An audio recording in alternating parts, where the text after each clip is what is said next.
Chapter 393. Let alone Luo Nan, even Papercut, who considered himself an etiquette teacher and a rescue expert, felt a bit dizzy when he saw the group of kids charge in. Why are there so many people? He began to consider whether or not he should flee at the last minute. However, his feet had just moved when Shuelei grabbed him. Brother Papercut, you must go.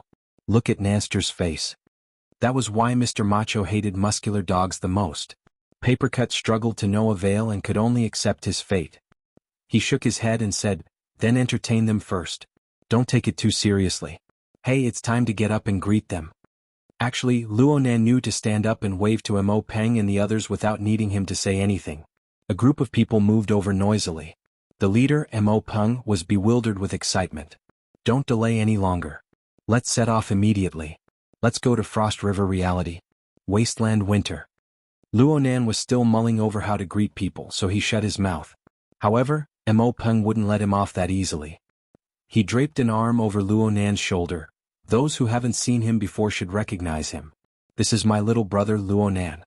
He was a traitor of 6th High School who had abandoned the light for the dark side and ran towards Acumen College. Today is his journey to atone for his sins.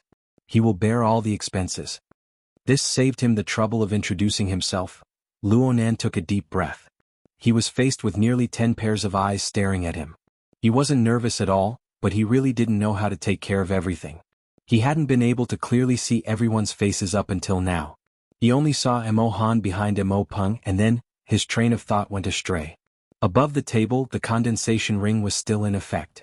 No one noticed the floating water droplets, but it wasn't good to leave them there for too long. Luo Nan was worried that he would give himself away, so he used his interference power to shatter the water bead and the condensation ring. However, the inspiration that had just emerged faded away. Seeing that Luo Nan's reaction was half a beat too slow, Mo Han gave Mo Peng a sneak peek.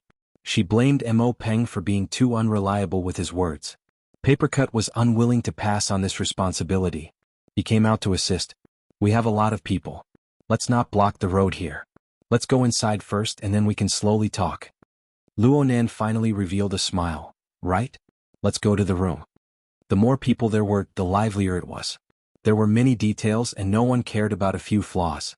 The group of pawns moved on to Frost River Reality. The AR guide who welcomed them was a boorish uncle in a tavern. Come on, explorers.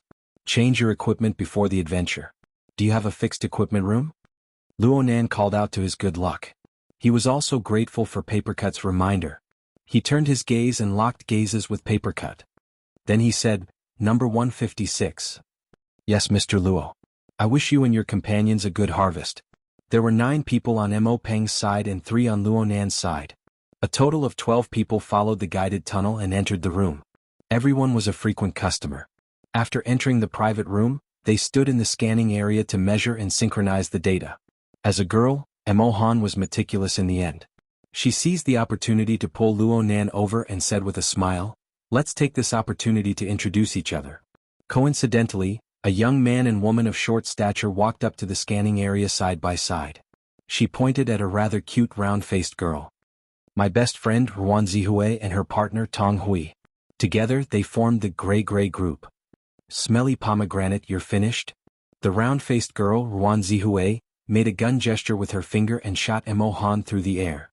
Her boyfriend Tong Hui was a lively person. He immediately leaned to the side and pressed his back against Ruan Zihue. His fingers formed a gun and he struck a pose under the glow of the scanning area. At least half of the people in the room hissed at him. His girlfriend elbowed him back. The two laughed and laughed as they walked out. The atmosphere in the private room became more and more relaxed. Luo Nan relaxed a bit in his mind. If the people who came were all likable, then things would be much easier. A thought flashed through his mind, and he saw a tall girl walk into the scanning area. She wore a black and white cashmere sweater and a pair of skinny jeans. Her figure was very good, especially the lines of her legs, which were especially straight. The visual effect was top-notch. She had a pretty face and a faint smile. She was a bit reserved. Luo Nan gave her a couple of glances and Mo Han reminded him in a low voice, Don't get any bad ideas.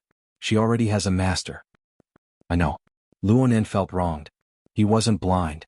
Before the girl entered the scanning area, she had handed the jacket on her arm to the beautiful blonde man next to her. The Western bloodline was very clear. It was obvious that the two were not related by blood. They could only be boyfriend and girlfriend. Emohan raised her voice and giggled, Yuqin, our beauty queen. She has already accepted Mr. Turner's pursuit. They are currently in the stage of getting familiar with each other. Hurry up if you want to poach her. Someone screeched. Yuqin pretended not to hear and walked straight out of the scanning area. As for the gentlemanly Turner, he smiled and waved his fist at the person who had just shouted after returning Yuqin's jacket. Hey Luo Biao. Only now did Luo Nan see the person who had just shouted. Unexpectedly, there was a familiar face. The short but well-proportioned and agile Luo Biao was a quirky brown-haired youth.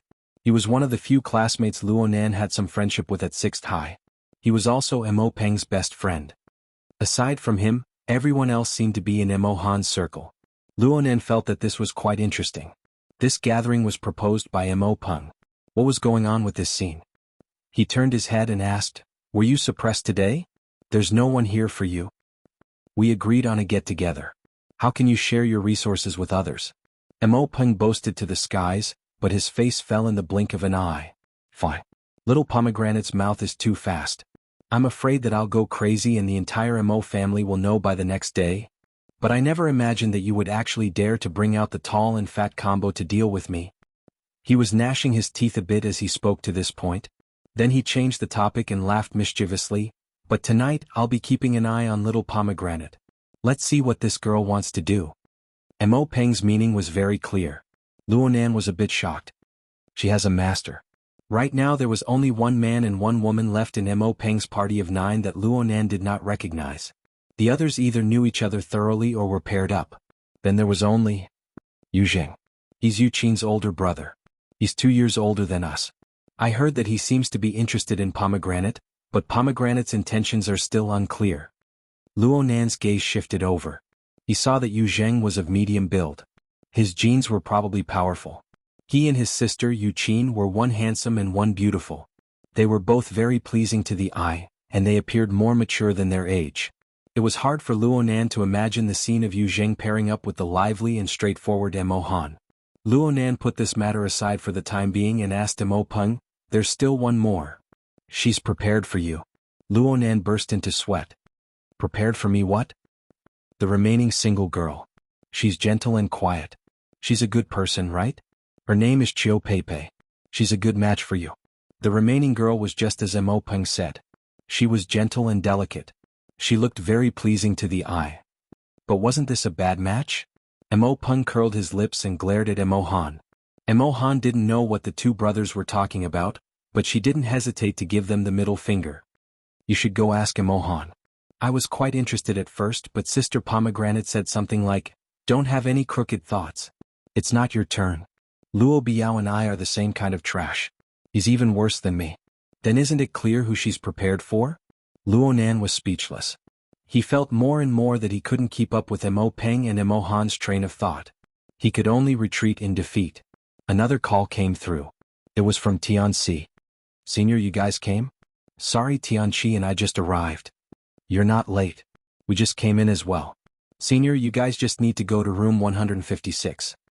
Mo Peng's ears perked up when he heard the word, senior. He even moved closer. Luo Nan pushed his head away, but Mo Peng had a face full of saliva. He stuck close to Luo Nan. Senior? Master, I knew you wouldn't be so extreme. How could you just use the tall and fat combination to fool me? So you had a backup plan. Then do you know that the tall and fat combination has the most sensitive ears in the entire room? Luo Nan shot a glance in the direction of Shuelei and Papercut. Papercut pinched his rather large stomach. He had a conflicted expression. Fang Shi smiled, but Luo Nan inexplicably felt that something was wrong. His gaze spun around the room, but he didn't know where the problem lay. Mo Peng asked him, How many more people are coming? Are they all little sisters? Big sister? You too. Oh no. Luo Nan finally knew where the problem lay. The medium-sized rooms of Frost River Reality were actually the standard of changing rooms. Every person was allocated a suitcase that was arranged in a ring. Aside from storing clothes, the most important thing was to use the system to switch to the most suitable equipment for Frost River Reality based on each person's scan. Everyone matched up with each other. However, the medium-sized rooms were made for 12 people. It just so happened that Tianxi and Luo Nan didn't have a corresponding suitcase when they arrived. This was Luo Nan's mistake. He didn't pay attention to the configuration of the medium-sized room at all. There was a knock on the door just as he was thinking about how to remedy the situation. Someone in the room thought that it was a waiter and called out, "Come in." The door opened and the room went silent for a moment. Tianxi smiled as she walked into the room. She was a bit shocked to see so many people in the room, but there were even more people who were rendered speechless by her arrival. Tianxi was dressed very simply today. She took off her coarse coat and hung it in the crook of her arm. She wore a loose white turtleneck sweater paired with black trousers. She also wore heels of the same color. Her hair was tied into a fluffy ponytail, and a lock of hair slanted across her forehead. She wore light makeup, a classic combination of black and white. She had a bit of experience, but she wasn't deeply immersed in the secular world. Tianxi gave the little sisters in the room an excellent early demonstration of what a beautiful woman should look like in the prime of her youth. Tianxi accurately found Luonan's position among the group of people. She sent him a gentle smile, and then she spoke in a perfectly surprised tone, "I didn't expect there to be so many people. I'm late. Everyone, please don't take offense." She lowered her posture and her smile was the most amiable. Even though she spoke empty polite words, it gave people a great impression of her. Luonan, Shuelei, and Papercut could be considered acquaintances, but the eyes of the other men in the room lit up. They completely ignored Tianxi, who followed behind them. Mo Peng exclaimed in surprise the moment Tianxi entered the room, "Wow, Nanster, you really put in the capital. But why do I feel that she looks familiar? Oh, that Tian. Senior sister Tianxi. Last time we were at Frost River Reality." Mo Peng was too embarrassed to finish speaking, but Luonan had already nodded lightly. Mo Peng's mouth gaped open, and Mo Han came over from the other side. "Nanster, you invited her? I don't think she and brother Chiu-sang got together. How are you going to greet her later?" There were too many whispers. Luonan was afraid that he would leave people hanging, so he raised his voice. "Yes, senior sister Tian has taken good care of me at school. I took advantage of this opportunity to invite her out to play. Tianxi also went last time. Everyone should be familiar with her."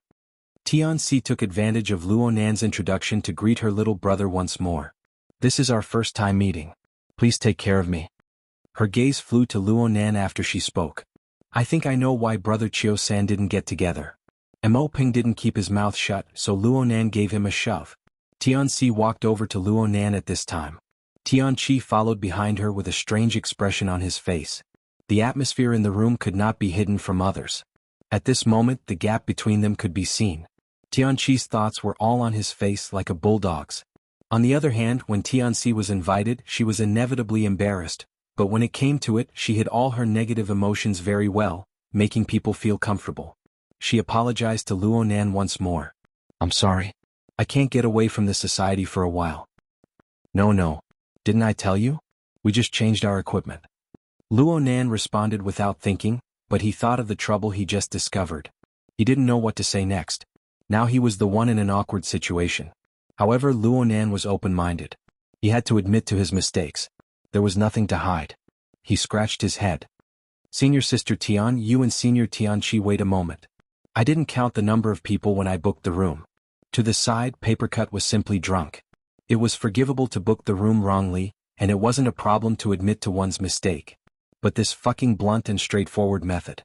Was it for the sake of showing everyone the history of this otaku cancer?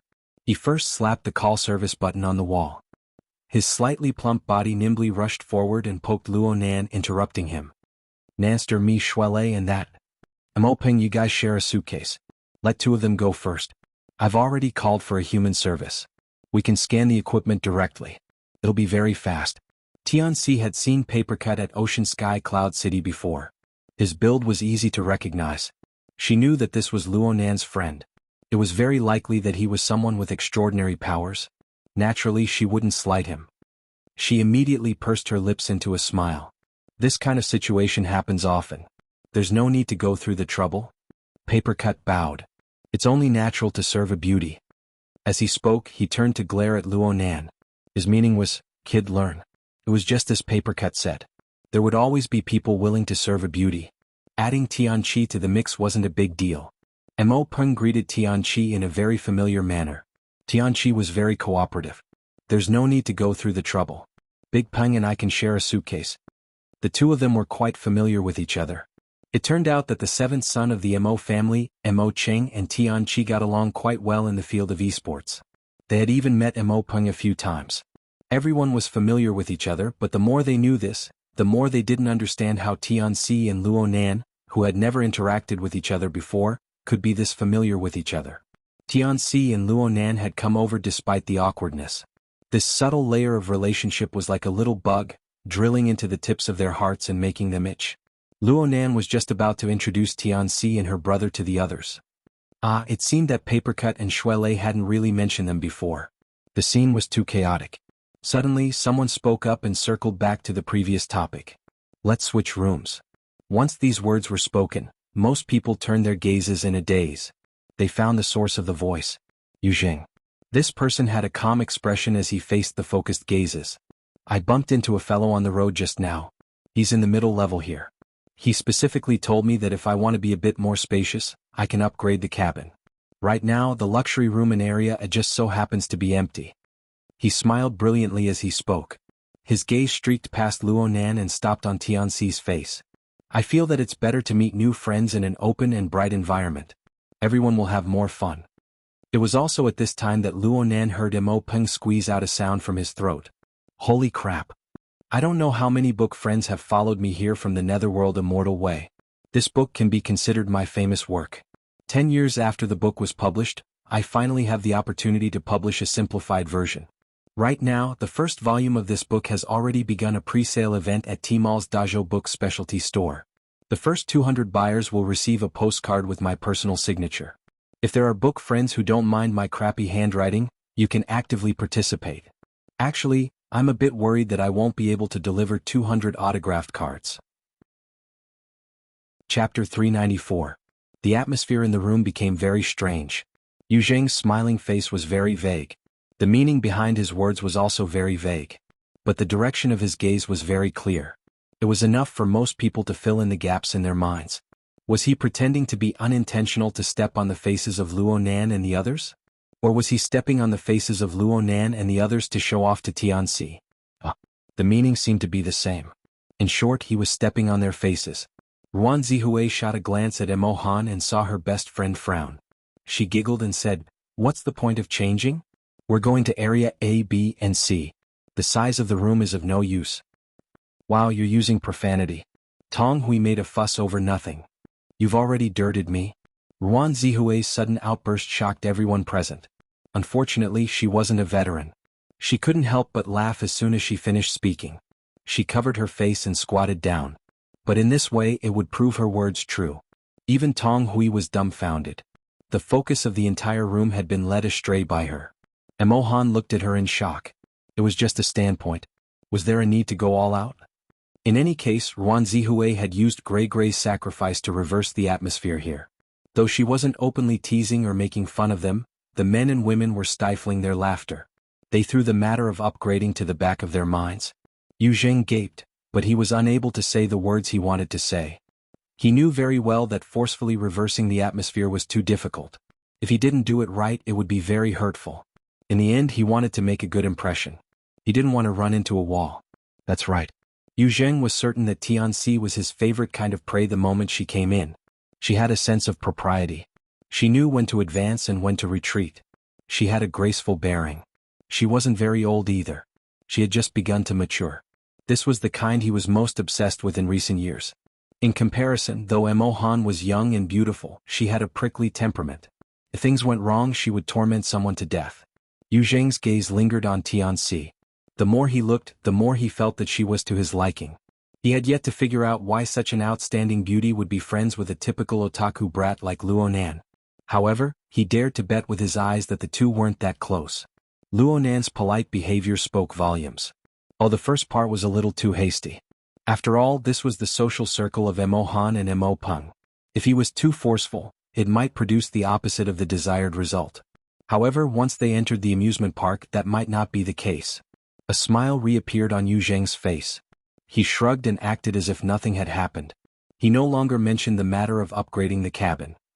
He slowly took off his jacket and prepared to change his equipment. Just then, colorful lights flashed in the private room, followed by impassioned music and a voice in the background. "Explorers, I admire your courage. Now, let's move on to more dangerous areas." What happened? The equipment is locked. This is an upgrade. Yu Zheng, what the hell are you doing? Yuan Zihui shouted again. Everyone's gazes turned towards Yu Zheng. Most of their gazes were filled with rebuke. No matter what you want to do, this attitude of acting first and reporting later is too unsightly.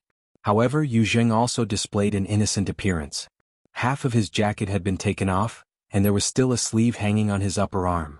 He froze just like that, facing over a dozen gazes with a blank expression.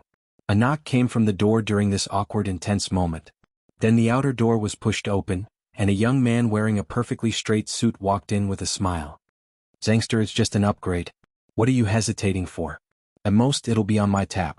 I'll act first and report later. Oh wow, you really have quite a few new friends. How wonderful. Yu Zheng's entire face lit up. He never expected that this fellow would play such a trick. Perhaps it was the Shanghai style, or perhaps it was some other reason. But no matter what, Yu Zheng had extricated himself from a passive situation.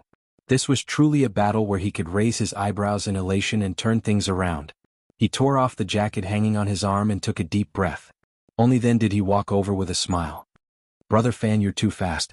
The young man surnamed Fan came in. It was clear at a glance that he was an exquisite character polished in society. He hammered Yu Zheng's chest, displaying an intimate attitude. Then he turned towards the room, his smile even wider. My surname is Fan Fanchu. I'm in charge of this branch, so I might be 2 years older. This is the first time I'm meeting most of you younger brothers and sisters, but you're all Zangster's classmates, and Zangster is my younger brother's childhood friend.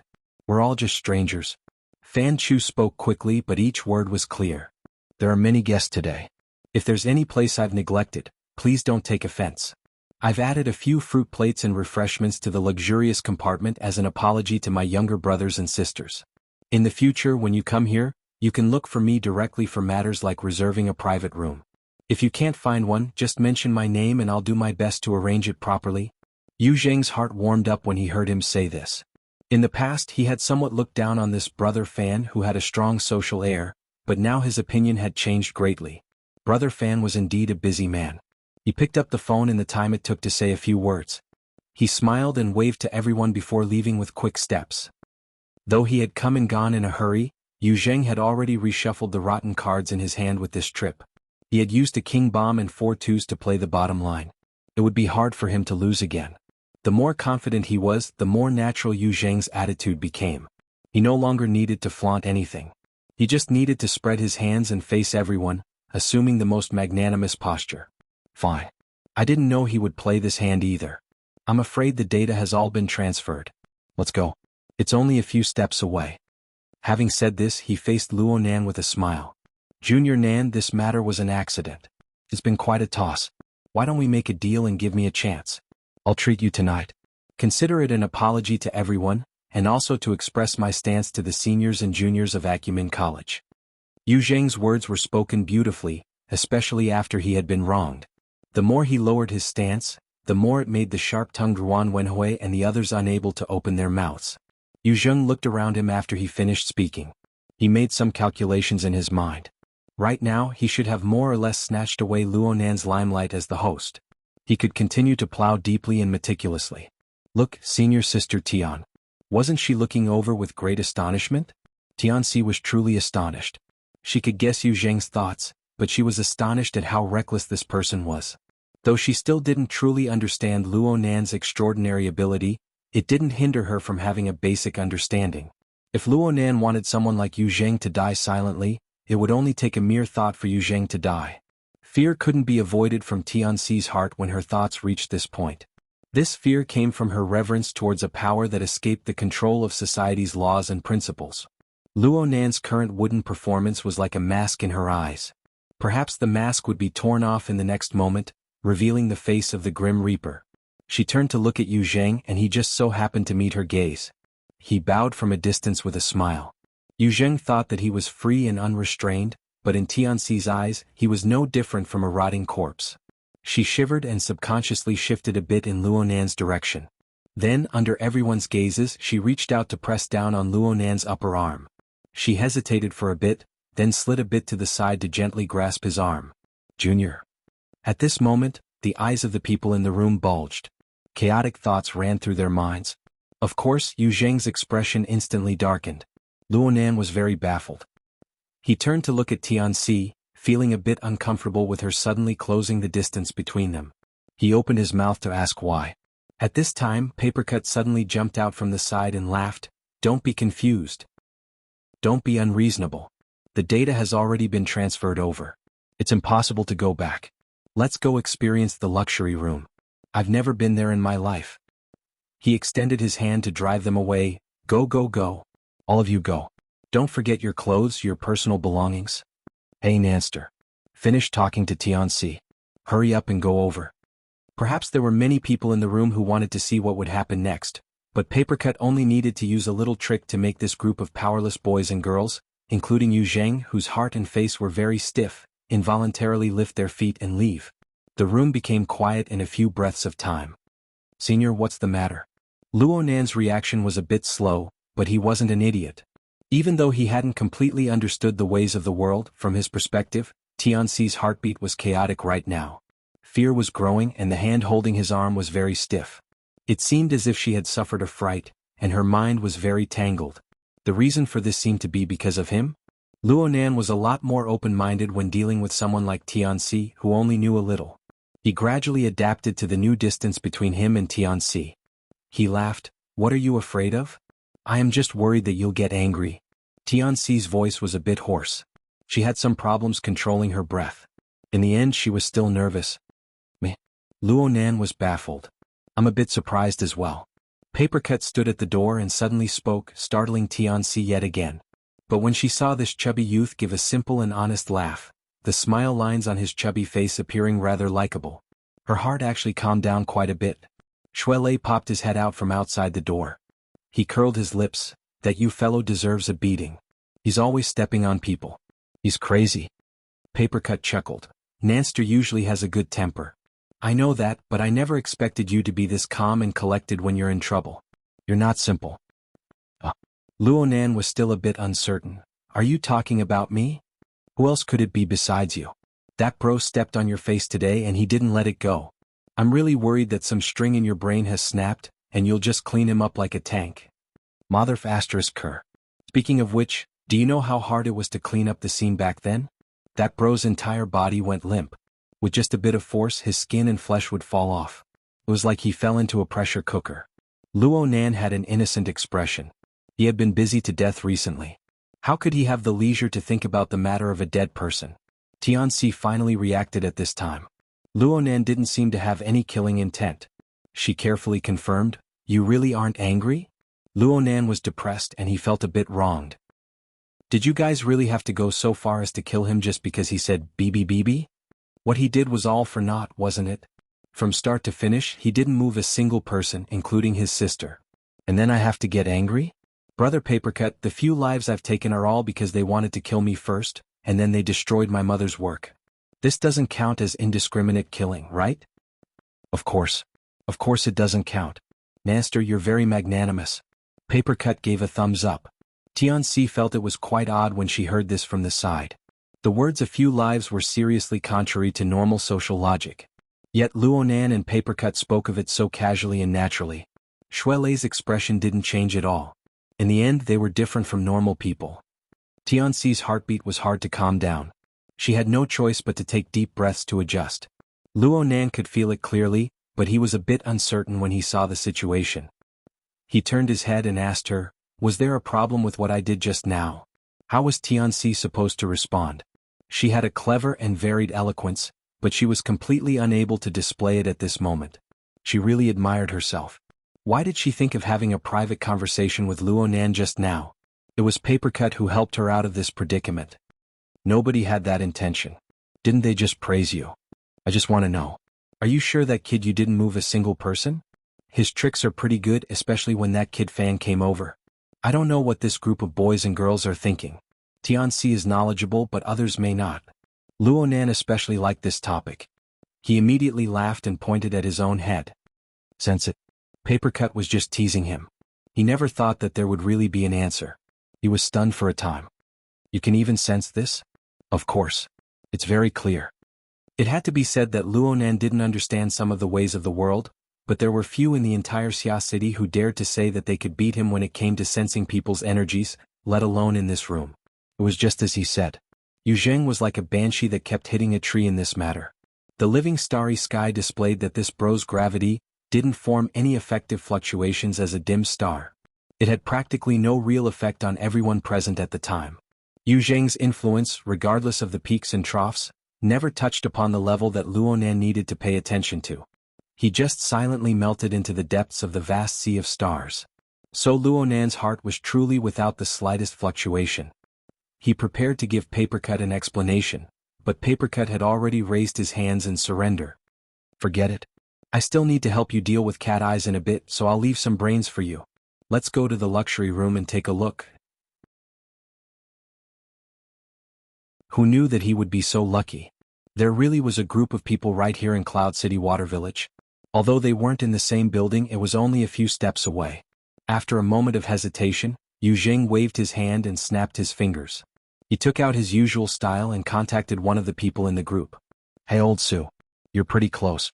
Look where I am. Aurora Cloud City, Frost River Reality's flagship store. Yes, the newly opened one.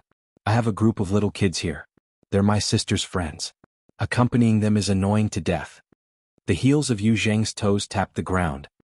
He pretended to chat idly for a bit and began to urge, come over and play. At least there's someone to chat with. Speaking of looks, you know my sister's taste? Haha, yes, you also know my taste. Alright, come shake them. Shake the car, shake the bed. Shake them if you have the ability. Alright, those who have designs on my sister should die. Those who steal my prey should also die. Yu Zheng smiled and ended the call. He suddenly clapped his hands. His feet, which had never stopped, stepped on the ground and propped up his body. A warm current seemed to pour into his body, filling him with strength for a time. He walked out of the room with large strides and began to ponder over what activities to do next. He needed to first build up the atmosphere. For example, he could keep a low profile for now. He could hide his claws and teeth and let this group of people toss and turn. He could wait for the two groups of people to arrive one after the other. Then he would make a dazzling entrance and forge a golden body in an instant.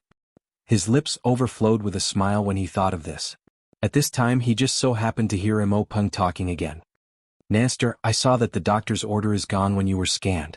Has your body completely recovered? My condition is fine, Luonan grunted in response. Since your body is fine, let's all go to Area A. The more the merrier. Me? Oh? Luonan was about to refuse when Mo Peng came over. He lowered his voice, you, me and Pomegranate. The three of us can easily make up for a trip to the reality battlefield. Our expenses can make up for this luxury bag. Yu Zheng, this kid is being unreasonable. We can't lose face. Luonan blinked. What face was there to lose? The two did not reach an agreement immediately. Mo Peng was a bit anxious. I just wasted so much saliva.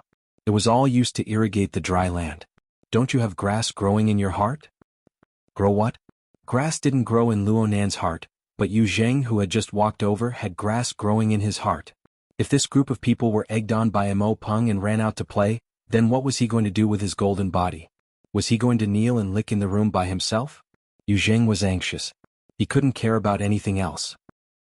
We need to toss and turn in this place to our heart's content.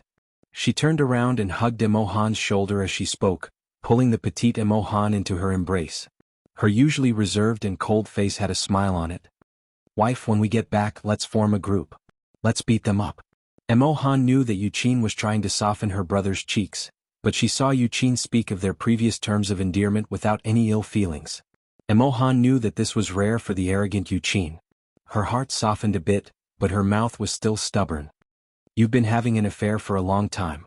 Don't come looking for me. Yuqin lay on Emohan's shoulder. She turned her head to look at Ruan Zihue. If I'm having an affair, I should look for Hui Hui. Ruan Zihue sneered. I'll make you Hui Hui. What about Pei Pei? Why you guys have decided?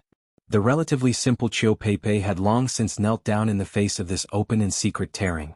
She hastily shrunk back. Chapter 396. Yuqin was a famous icy beauty in the circle. It wasn't that she was reserved in speech and manner, but rather that her family conditions were good. She had high standards and she was usually reserved. But the more she was like this, the more lethal she would be when she lowered her posture and acted like a spoiled child. Emohan couldn't make up her mind. She stole a glance at Mo Peng. Mo Peng opened his mouth slightly, and his gaze drifted. He had an expression that said, "I'm tempted but I can't say it out loud." The dance battle was very popular in their age group. It was something between a sport and a game. The lighting was cool and trendy, and the design of the movements was very beautiful. It was widely liked by young women, and the superb sound and light effects in the luxurious room made it hard for the girls to resist. As for the boys, how could they refuse such an eye-pleasing activity? After all, everyone was here to play.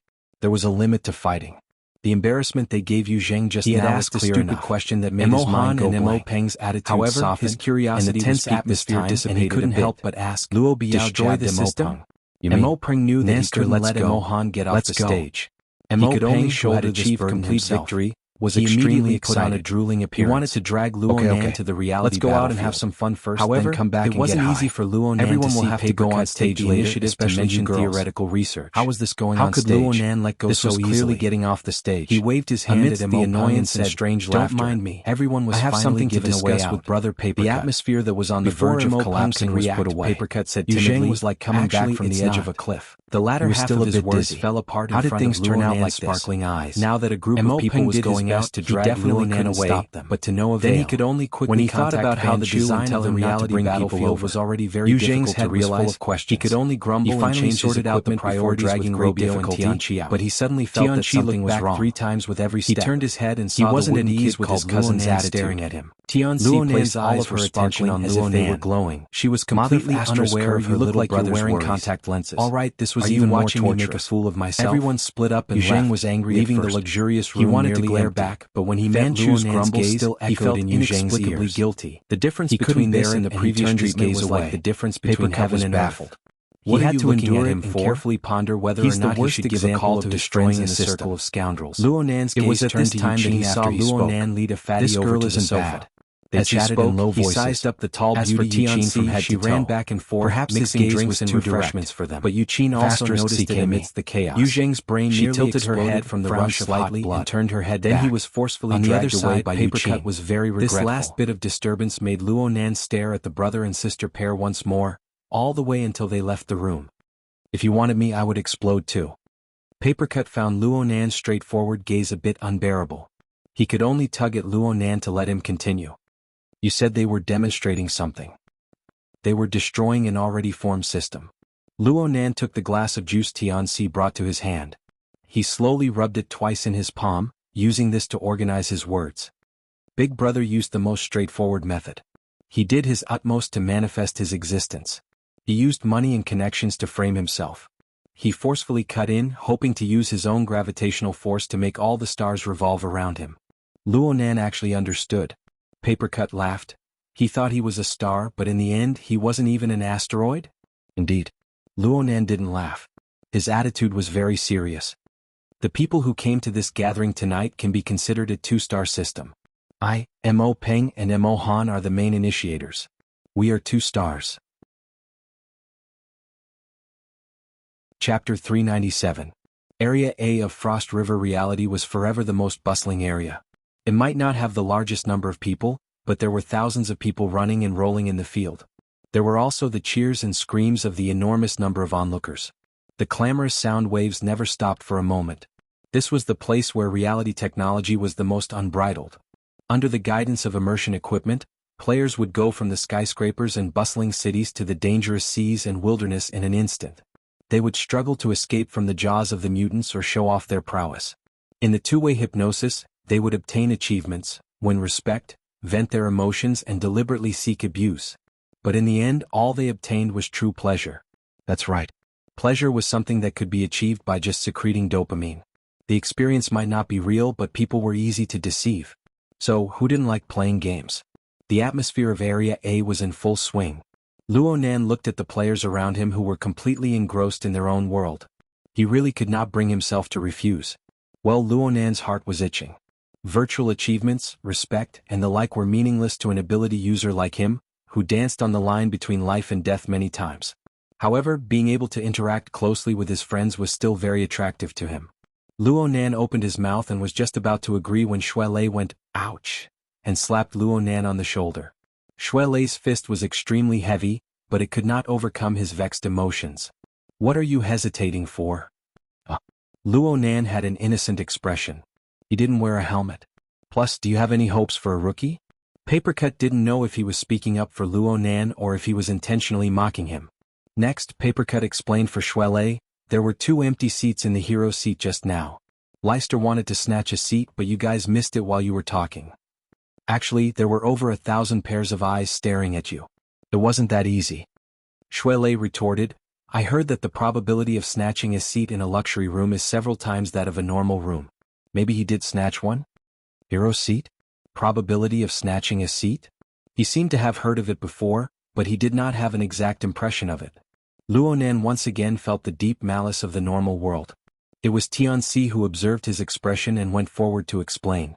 The environment here was noisy. Tianxi spoke softly, so she naturally moved closer to Luo Nan's ear. Her posture was intimate. Luo Nan felt a drooping strand of hair brush against the side of his cheek and his collarbone. There was also a faint fragrance that entered his nose. If he didn't deliberately perceive it, everything would be light and fine as if there was nothing there. This was very much in line with his aesthetics. Therefore Luo Nan felt quite comfortable.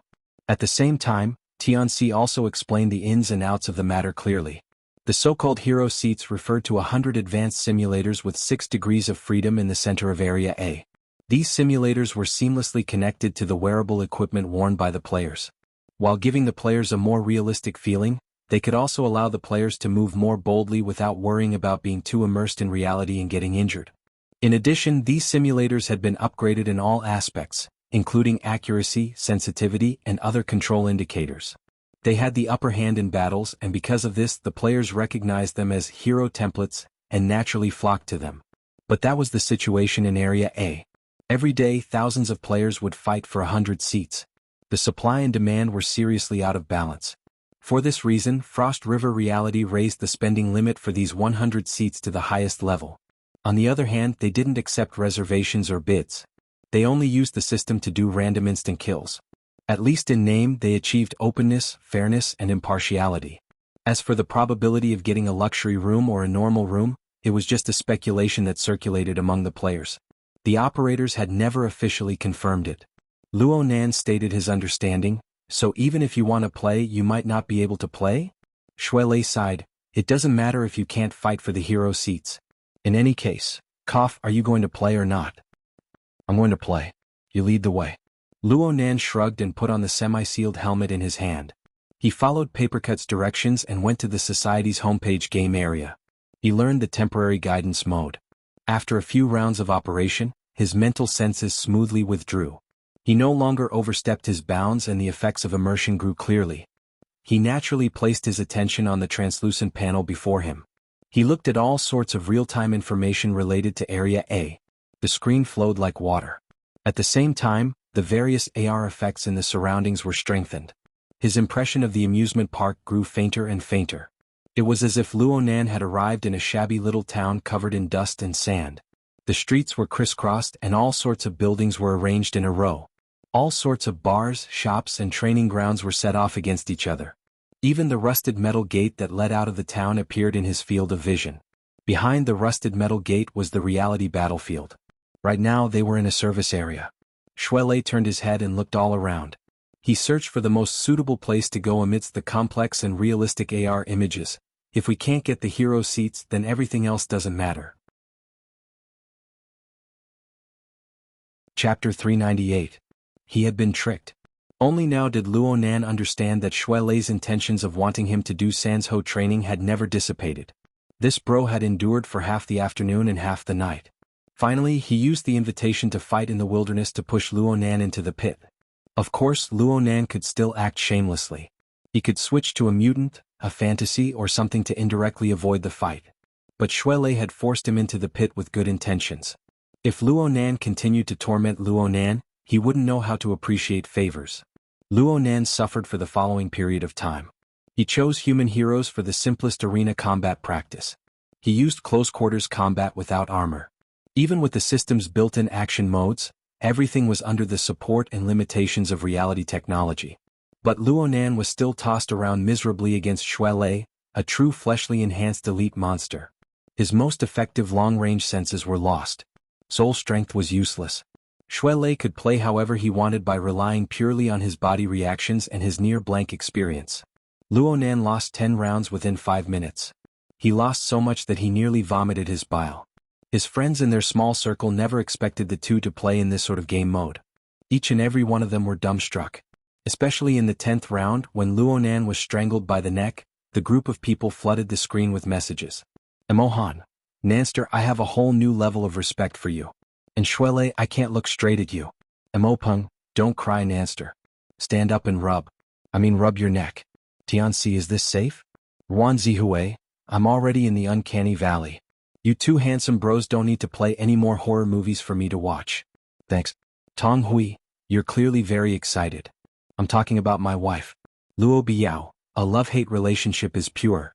The others, including Yu Qin and Turner, all left messages. In short, they treated these 10 matches as tonight's special program. Shuele secretly rolled his eyes, but he still did his best to block out the distractions. He taught seriously. He was an honest person. He didn't trick Luo Nan just to display his various killing techniques. He just used the fight to point out Luo Nan's flaws and increase the relevant experience. After 10 rounds, he felt that it was about time. Entering and exiting after every round was a waste of time, so he simply set up an infinite practice mode. He used the system's action design to feed Luo Nan moves. Most of these system actions are quite reliable. The lead rhythm is also quite good. We can start with these routines. Actually, whether it's sans ho or routines, it's important to grasp opportunities. In other words, we need to have a good eye first. It's not a problem for me to temporarily have high expectations but low ability. I'm only saying this to you. Yes, it's the gym master. You must have foresight. You must understand the movements. You must judge the movements. You must grasp the rhythm of your and the enemy's exertion. The rhythm of both sides is conflicting, but it must be combined together. The perfect situation is your peak against my trough. Good. Luo Nan charged forward with a kick, but it was blocked by Shuele. The system determined that the attack was effective. The force even caused the game hero to take a step back. Luo Nan seized the opportunity and was about to attack again when the simulator lit up with a yellow light. It was a warning from the system that the user had consumed too much physical strength. Pause. Shuele raised his hand to call a halt. He had been paying attention to the state of Luo Nan's body all this time. It was just practice. There was no need to completely squeeze Luo Nan dry in one go. The system's voice came in at this time. It asked Luo Nan if he wanted to log off. This was quite tactful. After all, Luo Nan had only lit up the yellow light because he had consumed too much energy. If the red light were to light up, the system would determine that there was a risk of excessive stimulation. It would simply shut down the machine and chase him away. Shuele was getting more and more addicted to being a coach. He was becoming more and more like a coach. Don't be anxious. Take a few breaths. Let's strike the iron while it's hot. Let's do a wave of foundation training. Isn't this the wrong time to train in the foundation? It's fine. Your internal refinement technique is quite good. Your 9 orifices and 6 roots will certainly be sensitive in the future. You don't need to worry about body control. As long as you keep a close eye on it, you won't have to worry about falling into a bad habit that's hard to correct. Education through setbacks is the most suitable method. In any case, this is what the gym master said. In short, you're going to get abused. Luo Nan let out a hat, but he was still very obedient. He followed Shuele's instructions and set the scene to a controlled practice mode.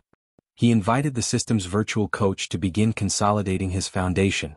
It didn't matter if he did this, but a conversation suddenly popped up. Hey, since you're a rookie, go to Area B or C. You're doing basic training here. Are you kidding me? This sentence was just a precursor. Soon a wave of messages came in. Holy crap. There really are such pretentious people. It's true that you guys are rookies, but it's a bit awkward to put it in front of everyone. The audience wants to change the channel. If you can't change the channel, then change the person. These messages were completely different from Mo Peng and the others' good-natured mockery. Luo Nan and Shuele were a bit stupefied by these messages. The others in the circle were more or less the same. Mo Peng reacted quickly. You guys set it to public mode? That's not right. Who would be so bored as to search your little battlefield? Luo Biao responded. Hee hee. The information flooded the screen like a waterfall, and the truth was quickly made clear. The reason was not complicated. On one hand, Shuele and Luo Nan had made mistakes. Neither of them could be considered veterans of Reality Realm. They did not set up a privacy mode after setting up the battlefield. Therefore, their fight was open to the entire platform. Anyone could see it if they applied to watch the fight. On the other hand, Luo Biao assisted in courting death. This bro had just edited a few clips of Xue Lei crushing Luo Nan and posted them on the internal forums of Frost River Reality. The title was Love-Hate Relationship. The content of the video was fine. Xue Lei was the main character and it gave quite a bit of feeling. But the interface was probably not cleaned up properly. Soon, some technical experts recognized the source of the video and called for quite a few people to come watch the fight. However, what happened next greatly disappointed the excited spectators. Luo Nan and Xue Lei's teaching battle was already dry. The entire process was filled with P-spots. Now they were doing basic training. It was too much of a mockery to the players who had tried to snatch a spot several hundred times to no avail. No wonder someone jumped out. Damn. These people. Xue Lei had managed to trick Luo Nan with great difficulty. Luo Nan was gradually getting into the groove of teaching. How could he give up so easily? It was fine to just listen to the words Area B and Area C. The simulators over there were quite a bit lacking in realism compared to Area A. Naturally, the training effects were much worse. Luo Nan absolutely would not agree to this just based on this point. However, the internet was a place where emotions were surging. There were quite a few people who spoke without any basis. Xue Lei was furious when he saw this. He simply replied in the public channel, "We're all here to snatch a spot. Since we're here, how do we play is up to you guys to decide." In terms of raw strength, Xue Lei could probably kill 100 opponents by himself. But in terms of a war of words, he was not up to the mark. His opponent simply retorted, "Trash, who wants to occupy a spot? Come fight me if you have the guts." The so-called fight for a spot was similar to an arcade game. The winner would go up and the loser would go down. But the problem was that this mode required the support of the system. Otherwise, it would be a foolish act of harming others without benefiting oneself. Xue Lei chuckled, "Then you'll need to have a seat first." His voice had just fallen when the enormous words declaring war and blood filled the air. It shook the stage to the point where it shook. That was right. How could there be no good people in a place as chaotic as the hero area? Luo Nan shook his head, "Don't even think about peace." He knew that no matter how effective Papercut's suggestion was, the Sansho training he envisioned was impossible to continue. Since this was the case, there was no point in being conflicted. In any case, he was already furious. Fuck. Let's go. Xue Lei's actions were even more straightforward as soon as he spoke. He directly chose the public battlefield, and he chose the fight for position mode. At least 30 people responded at this moment, and the system sensed the relevant information.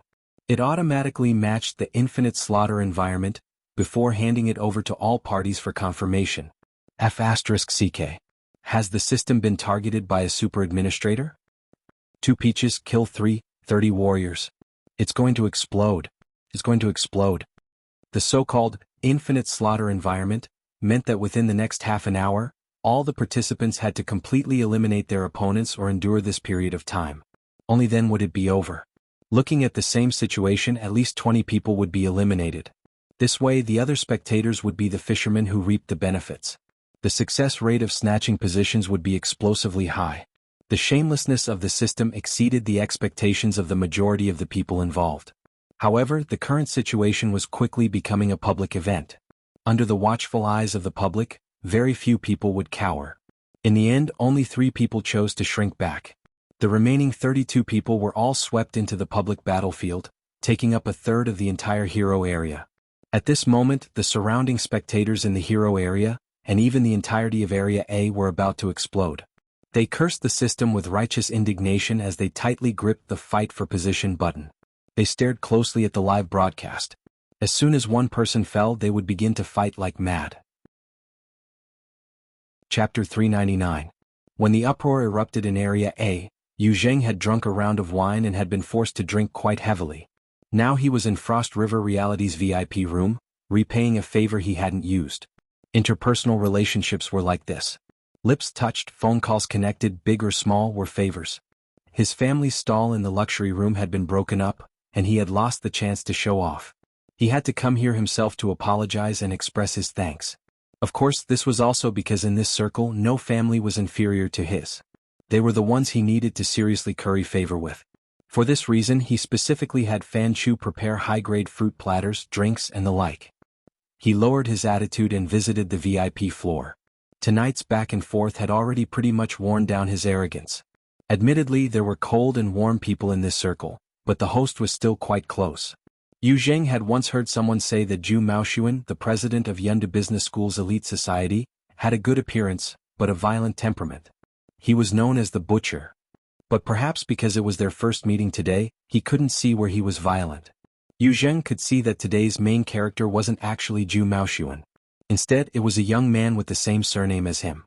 He was introduced as Zhu Ling, Zhu Maoxuan's older cousin. Zhu Ling was around 30 years old. He had a buzz cut and looked rather neat. He didn't like to talk. In this place he still didn't touch a drop of alcohol. Occasionally he would sweep his gaze over. His gaze was calm and not a bit of emotion could be seen. Yu Zheng didn't make any further conversation. He couldn't stay here for long. After a round of drinks he left. But he didn't leave immediately. He waited outside the door for Fan Chu to come out. He wanted to ask for specific information and clarify the focus of the following exchange. At this time, someone passed through the corridor and walked shoulder to shoulder with Yu Zheng. As soon as they met, Yu Zheng felt that the person was familiar. He was afraid that he couldn't recognize him, so he sized him up. The person across from him sensed something and turned his head. His brows furrowed and he looked somewhat unhappy. Yu Zheng was afraid of angering him. He hurriedly bowed and laughed. "Third young master who, are you the border shepherd's third young master who? Last month at Celestial Crystal Biology's banquet." The other person interrupted him. "Who are you?" Yu Zheng took a deep breath and smiled. "Hello, third young master. I am Yu Zheng. My father is Wuxia Pharmaceuticals Yu Qi." "Oh, Wuxia Pharmaceuticals. Your distribution business was pretty good last year." Hu Huaying smiled. She clearly had a young face, but she brought out a rigid social attitude. She politely shook hands with Yu Zheng. Clearly, he didn't want to talk about it in detail. Yu Zheng had just finished a round of toasting and had worn away his arrogance. With the stimulation of alcohol, his courage had grown quite a bit. He took the initiative to strike up a conversation. "Third young master, are you here to play with your friends? I don't know which room it is. I'll pay you a visit later. Maybe if there's a chance. I'm here to pick up a friend. I won't be staying for long." At this time the door to the VIP room next door opened. Fan Chu flashed out and was shocked to see two people standing outside the door. When he saw their faces clearly, he was even more shocked. "Young master who?" Hu Huaying saw that Fan Chu was dressed in work attire and made a sound of acknowledgement. She had no intention of continuing the conversation and left directly. This time, Fan Chu looked at Yu Zheng with a slightly different expression. When Hu Huaying turned the corner of the corridor, he asked, "You and young master who?" "We chatted a bit at the cocktail party. No one would care about this kind of cost-free boasting." Yu Zheng naturally wanted more of it. Fan Chu nodded and pointed at the door behind him. He said in a low voice, "If we meet again in a moment, don't mention young master whose name." Yu Zheng was astonished. There's something between them? Nothing? Just don't bring up other side issues. What Fan Chu said clearly wasn't true. Yu Zheng was a bit disappointed with this. In fact, he had hoped to further communicate with Hu Huaying. Although the Hu family was an upstream manufacturer, their business was mainly to order biological raw materials for major pharmaceutical companies. However, as one of the few A-rank suppliers of Sky Crystal Biology, the Xie family and the Hu family had a close relationship. This layer of relationship had to be included. If he could take the opportunity to get to know her today, that would be ideal. What a pity. Fan Chu saw through most of his thoughts. He took the initiative to pull him a bit further away and whispered, "These two circles don't touch each other. Young master who is in the business circle. Young master Zhu is in the military and political circle. The people in this room might not have much net worth, but behind them are all powerful and influential. Do you see that Lieutenant Colonel Zhu Ling? He just transferred from the City Defense Army to the Coastal Defense Army. His military rank was even promoted. His future is limitless." "Lieutenant Colonel?" Yu Zheng jumped in fright. When they were introduced, the other had only reported their names but not their positions. He was only in his early 30s, yet he had reached such a rank. Wouldn't he be aiming for a general in the future? "That's the Lieutenant Colonel. But this one arrived later. I heard he was eating at Changlu Pavilion upstairs. He heard young Master Sun was here, so he came to take a look." Fan Chu's wristband suddenly vibrated. Seeing the contact, he was stunned. He turned around and pushed the door open. "Young Master Sun, you were looking for me?" Just as Yu Zheng was feeling curious, he heard a voice from inside. "Little Fan, call Yu Zheng back." This tone was firm. Fan Chu was stunned and hurriedly said, Jingzi was just chatting with someone outside. He didn't go far. The voice inside paused and then said, "All right. Invite him in." Yu Jing had long since recognized Zhu Maoshuan's voice. It would be a lie to say he didn't have a grudge against this kind of attitude. Not to mention the tone, if he hadn't spoken with Hu Huaying outside the door and was already downstairs, what would he become if Zhu Maoshuan brought him back with a single word? But the affairs of the world were like this. One set of words in front of people and another set behind their backs. In addition to the difference in status, it was normal to not pay attention to one's words and actions. Yu Jing had done no shortage of similar things. He quickly adjusted his state of mind, tidied up his external equipment and clothes, and pushed the door open. "Brother Sun, you were looking for me?" Zhu Maoshuan stood up with a laugh. He hadn't yet spoken when a gang of drunkards in the room began to shout. Fuck, he accepted the challenge. Is those two? Kill them? Torture them to death? For a moment, there was a hint of a crowd surge. What happened? Yu Jing was a bit at a loss. Zhu Maoshuan very intimately wrapped his arm around his shoulder and went to the edge of the most lively area. This was the central area of the VIP room. In the middle was a three-dimensional projector, which could also be used as a strategy room. The periphery was surrounded by a circle of maglev cabins. Some had people inside, some were empty. Although the overall scale couldn't compare to the hero seats in Area A, the technology was a generation ahead. Each had its own merits. The liveliness of the hero area was being broadcasted in real time here. Zhu Maoshuan didn't need to explain. Yu Jing more or less understood the cause and effect of the situation after a few more glances. Even if there were some things he didn't quite understand, he could understand most of it through the message records of the room's ally system. Then he felt like he was in heaven. Shuelei and Luo Nan had both snatched hero seats at the same time? This probability was certainly due to the bonus of the luxury bag. Dogs hit luck. Dogs hit luck. And I lent it to them. Yu Jing had the urge to immediately leave the room.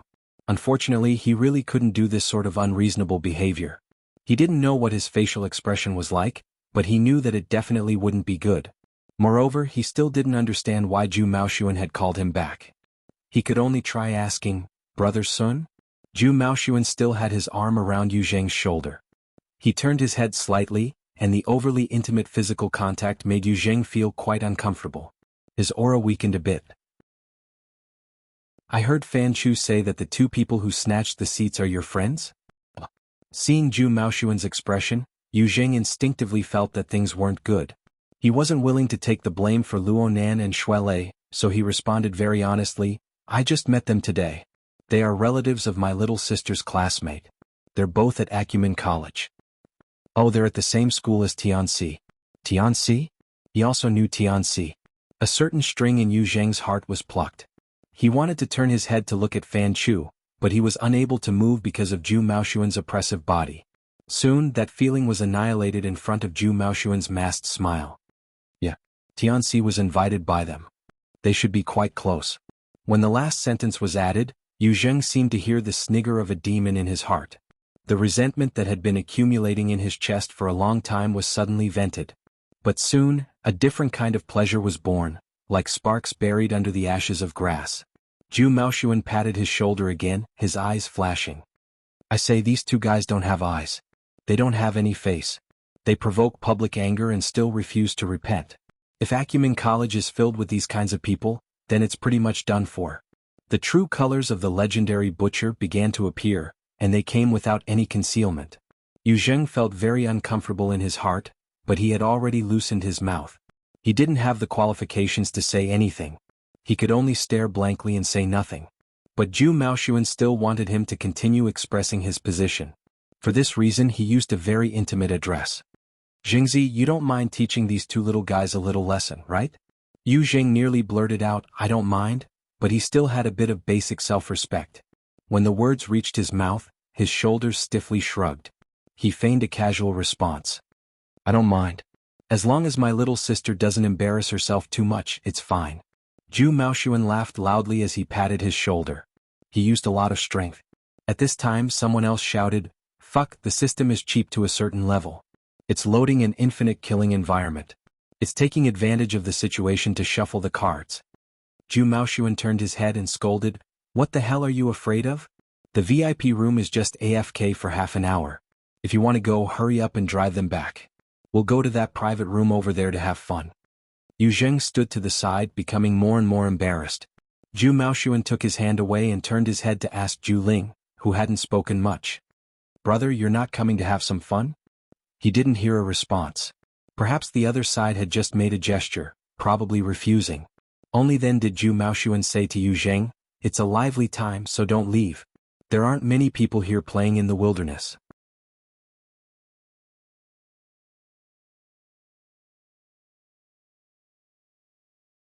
The total weight was more than a ton. But Luo Nan's bold fighting style had already consumed a quarter of his ammunition base. That was equivalent to 1/16 of the total ammo was gone just like that, and this was for a similarly clumsy rookie. He still had to face close to 30 enemies. If he used this method, he would definitely run out of ammunition and food. Noob, remember to leave a bullet for yourself. Otherwise you'll be jumping into a ring of fire. The so-called jumping into a ring of fire was a term used in the wilderness. The general idea was that one would lose the ability to fight back and be humiliated in public like a circus animal. There were all kinds of weirdos in the game, and Mo Peng was really afraid that his brother would encounter such misfortune. So he was practically shouting at the top of his lungs, "Shoot!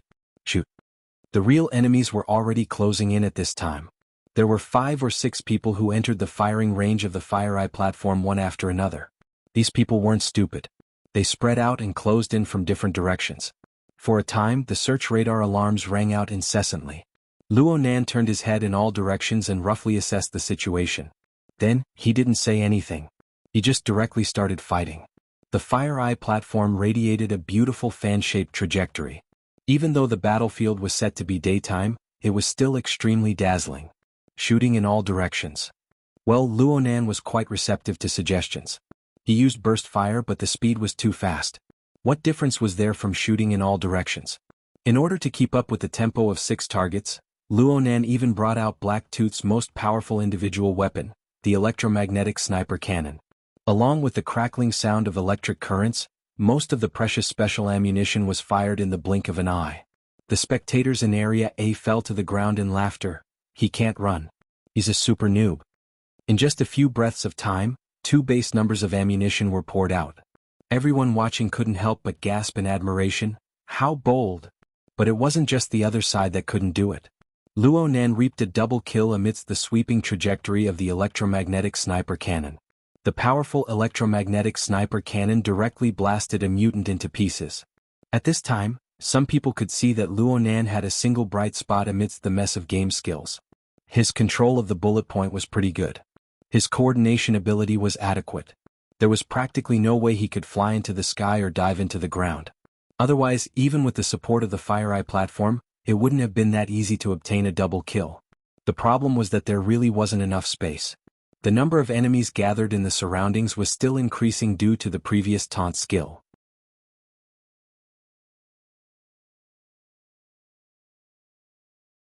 Xuelei had arrived. No one could see how he arrived. In a short 2 to 3 minutes, he broke through the encirclement, crossed a distance of 7 kilometers, and killed his way to Luo Nan. Xuelei had already killed 3 people in the time it took to fight and run. He had silently activated his killing mode. Of the 34 people who had entered, 10 had already been eliminated. 8 of them were the results of the 2 of them. Some of the thousands of spectators even forgot to seize the opportunity to grab a seat. They watched the live broadcast in a daze. Their minds couldn't wrap around what was going on. Papercut was probably the calmest of all the spectators. From his perspective, this kind of result was only natural. Perhaps a month ago, Luo Nan's other qualities were at the level of an ordinary person, aside from his terrifying accumulation of soul strength. But as his cultivation progressed, his soul strength returned, and the imbalance between his body and soul was gradually smoothed out. He was undoubtedly in a period of rapid transformation. His absolute strength was limited by his physique. It couldn't be considered outstanding, but his endurance, balance, coordination, reaction speed, and other indicators had all exceeded the scope of an ordinary person. The foundation of a skyscraper was compared to a few simple rooms. Even if the height was about the same, their essence was completely different. Whether it was shooting randomly or wasting ammunition, Luo Nan had been observing and capturing the rhythm. Otherwise, he would have been able to kill the enemy 3 times in a row from a distance of several hundred meters. Did he really think that it was luck? This point was most evident in the instant he achieved a pentakill. Though his opponent had entered the realm of supersonic speed, their reaction speed was a light year apart. They were two completely different worlds. However, there was one thing that Papercut really didn't understand. He simply asked, "How did you discover that giant mole cricket?" "I sensed it." Luonan was calm now. He slowly reloaded through the robot dog, newbie, and answered as if it was a matter of course. "Hee, the sixth sense of a geek. Do you want to compete with us sisters?" Emohan mocked him mercilessly. Papercut didn't understand it so superficially. Sensed it? Luonan was in the virtual world and he had received guidance. His soul strength was restrained, and layers of electronic signals were transformed. What the hell was he supposed to sense? Chapter 401. It's just a reaction. What else could it be? Luonan's answer was very brief, but he wasn't lying or brushing it off. His mental senses had been withdrawn for now, but his senses on the living starry sky level still existed. From his perspective, the surging emotions of the people around him were superficial and passionate. They were like the floating dust in the galaxy. They were affected by the self-format, and they revolved and fluctuated. Luonan didn't have the time to study them for now, but there were some particularly clear targets within them. Because of the clear directivity, they posed a threat to him, so he naturally sorted them out. The level involved in this reaction was not lacking because of the conversion of electronic signals. It could be said that the early warning senses formed by a closed system were applicable to a wider and deeper area than expected.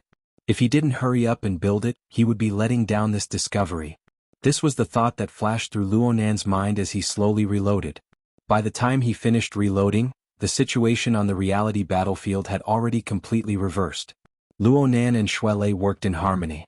Close-range defense and long-range offense. Shuelei cut down the nearby targets like he was chopping melons and vegetables. Luonan, who was a bit further away, became more and more familiar with the corresponding rhythm. Most of the FireEye platform was damaged, and the search radar was ineffective. But there were still two weapons that could be used. Pure manual operation, coupled with a clear sense of direction, gradually upgraded prediction and super strong reaction ability, formed a shooting precision that left one in despair. Luonan used 3 bases of ammunition during his pentakill. Then he slaughtered 4 more, but he didn't even use half of the base. The cold harvest made the vast majority of the combatants despair. The system loudly exclaimed in admiration, "What a godlike man! Haya has already turned the wilderness into a landfill." "You're the trash." A certain trash substitute who was laboriously moving on the battlefield couldn't help but curse the system back. In the next moment, a metal bullet pierced through his chest, blowing him up in midair. 10 kills. Luonan relied on this head to complete his 10 kills. The system simply let the entire battlefield shine with red light. It was like the surging waves of a sea of blood rolling endlessly. Super God. Super God. The incomparable Haya. All mortals tremble beneath his feet. There was no need for special effects. The entire Area A was greatly shaken. Exclamations, curses, and cheers converged into a surging sound wave that engulfed this space. It must be said that Luonan's extreme counterattack was really super cool. Even though everything happened in the blink of an eye, his coordination and reaction speed that far exceeded a normal person's allowed him to fully stretch his limbs, making him appear very relaxed. And all of this was projected onto the real battlefield through the feedback of the hero's seat's electronic signals. It was also secretly supported by the game effects. The feeling he gave others was that he was calm, confident, and had plenty of spare time. Next, with Shuelei's cover, he reloaded at a moderate pace, controlled his pace, and took their heads one by one. He looked quiet and cold, and he hit the girl's G-spot. Carefree screams rang out incessantly. Even Ruan Zihue, Chiu Pepe, and Tianxi in the Alliance channel were full of praise and excitement. Ah, why didn't I see this before? The scheming man. Mo Peng's heart was burning again. In the past, it was the fire of impatience, but now it was the fire of jealousy. Robio was also scratching his head. I remember that he used to be a super noob. It didn't seem like he was faking it earlier. Fine, I'm impressed by his acting skills. Just as Tianqi was about to express his emotions, he received an inquiry from his cousin. Tianqi, is there anyone else in the room who's in the battlefield? Of course not. There are only a few slots. Damn it, I was so focused on looking that I forgot to fight for all the empty slots in front of me. Tianxi's mind had yet to recover from the shock, and she only cared about feeling upset. Tianxi asked, "No? Who said, go online, just now?" Perhaps it was because girls were more attentive, but Emohan also responded. That's right, I remember someone saying that. I was right. Tianqi finally remembered that a few minutes ago, his mind had been completely occupied by the intense battle, and he had no time to pay attention to anything else. When Tianqi reminded him, he found it strange. He went back and flipped through the records, and soon he found a clue. There's really someone in the battlefield, but he's anonymous in the Alliance channel and he's offline. Hey, do you have to deceive yourself like this? Who is it? Come out and claim it yourself. Just now, most of the people in the Alliance channel have spoken. Who's the one who hasn't? Mo Peng intentionally spoke in a gloomy manner, but soon, he was unable to hold himself back and laughed. No matter who it is, go and defeat a student Haya. I'm talking about you, student Shuele. You can only watch from the sidelines. You can't rely on numbers to win. Which youngster these days was an idiot? Even if Mo Peng left a thin layer of window paper, who wouldn't understand with just a bit of thought? Yu Zheng, this person really ran into the reality battlefield. Judging from his silent attitude, what he was thinking must be very subtle. Luo Biao was a bit puzzled. He's a VIP too. He couldn't have booked another room, right?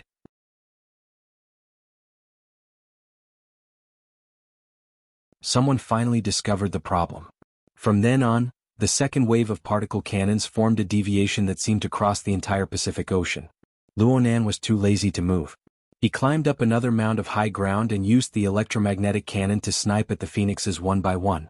4 phoenixes had already been set up and were still in the charging phase. They became the best targets. 3 phoenixes were blasted away by high explosive rounds in a row. Luonan activated his killing mode. With great difficulty, the farthest particle cannon had exceeded Luonan's firing range.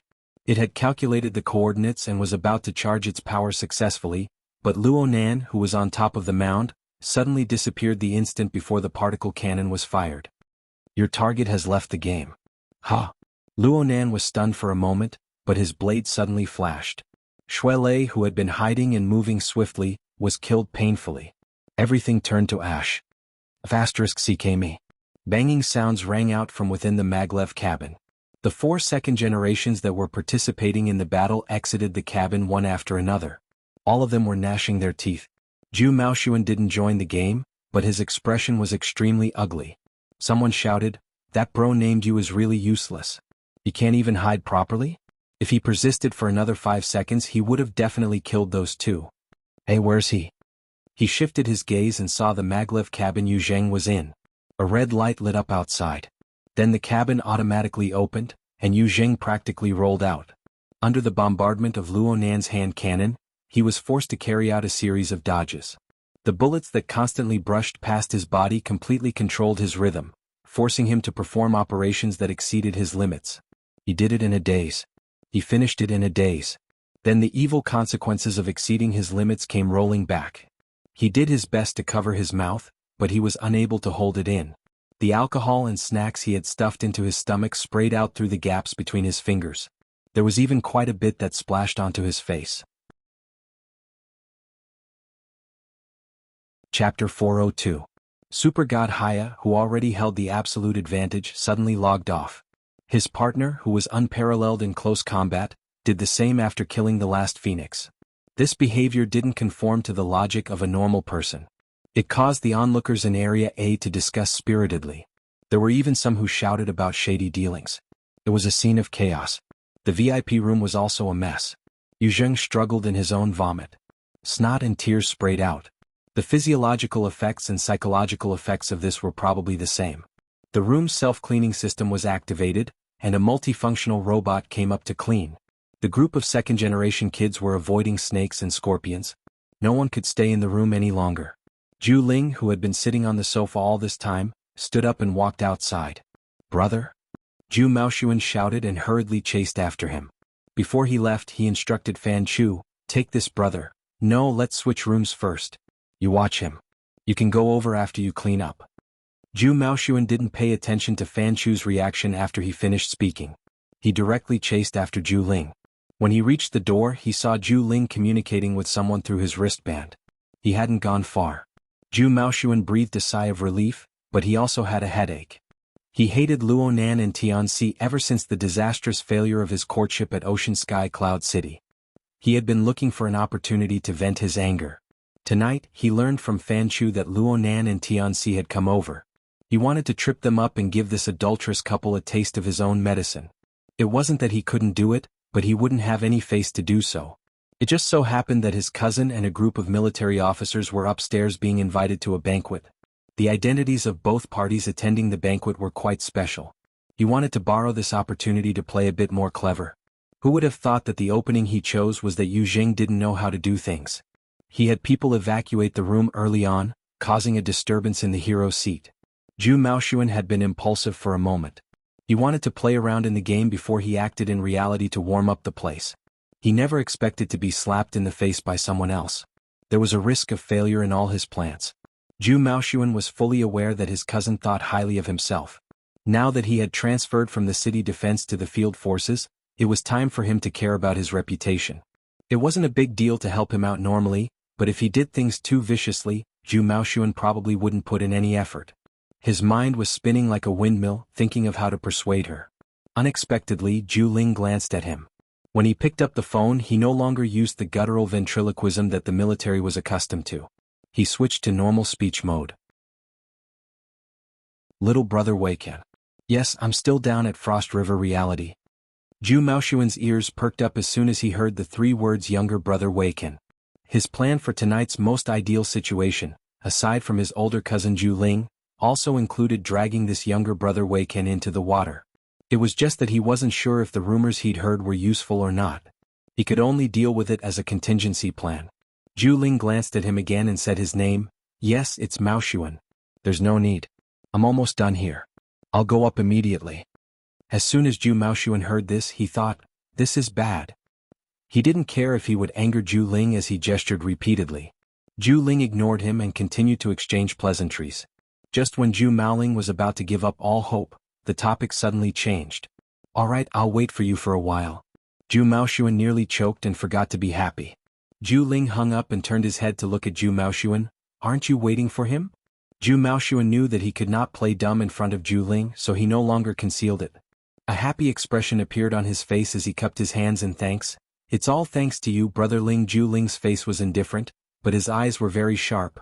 That Chen fellow is arrogant to his bones. He never gives favors for free. It seems that he's plotting something big this time. Zhu Maoxuan thought to himself, nonsense. He's the vice president of the student council. His father is the deputy chief of staff of the city defense army. Everyone knows that he's plotting something when he finds someone from your field army for a drink despite being 2 streets away. Thinking about it, Chen Weikan is about to graduate. Perhaps he's starting to pave the way for his future? He's not going to continue his studies and is going to develop his career in the military? Zhu Maoxuan didn't care about what Chen Weikan was plotting. He only cared about tonight's grand plan to trample on people. He only cared about whether or not it would be carried out smoothly. He laughed mischievously. I invited him to drink some wine and meet his underlings. What kind of favor is that? Zhu Ling stared at him. What about going a step further? Zhu Maoxuan gave a crafty smile. That's what I owe you, brother Ling. Seeing him like this, Zhu Ling suddenly laughed. All right, it just so happens that there's something I need your help with. Zhu Maoxuan's heart was empty, but he quickly patted his chest. Brother Ling, I will absolutely not discount your orders. As they were speaking, the door to the VIP room in the back opened. Fan Chu hurriedly came out and saw his brothers chatting outside the door. He was a bit embarrassed, but he forced a smile and dodged towards the corridor. Zhu Maoxuan was a bit annoyed when he saw this. What are you doing? Didn't I tell you to change rooms? Fan Chu hurriedly said, Young Master Sun, I'm going to handle this matter. Please wait a moment. What about that Yu Zheng in the room? I've already called someone. They're coming. I guarantee that they'll sober him up quickly and clean him up. Zhu Maoxuan saw that there really was a waiter coming over. He grunted and raised his chin, telling Fan Chu to get lost. Zhu Ling muttered to himself in silence while Zhu Maoxuan was berating Fan Chu. It wasn't until the waiter walked past him and entered the VIP room that he opened his mouth and said, In a moment before Chen Weikan arrives, go to that room. Not together? No. You go first. You go together with that Yu Zheng. Zhu Ling glanced at his cousin and spoke with a tone that could not be refused. Just the 2 of you. Zhu Maoxuan was stunned. This didn't seem right. While Zhu Maoxuan was dizzy, Fan Chu's head was full of questions. He was very vexed. From his perspective, Zhu Maoxuan's request to change rooms was preposterous. Everyone knew that resources like the VIP room had to be reserved. Now that Frost River reality was full, changing rooms was easier said than done. Fortunately, his luck was pretty good tonight. After a delay of 2 minutes, there was a VIP room that wanted to check out. He used a god-level operation to get the room before the customers lined up to reserve it. But just as he spoke to the group of second-generation young masters in the room, the VIP room guide sent a message. The customer who just checked out refused to leave and requested to renew the room. If this was the case, Fan Chu could have used the excuse of store regulations to evade it. But he heard 2 names from the guide. Young Master Xie, Young Master Hu are both here. Fan Chu's heart was about to explode.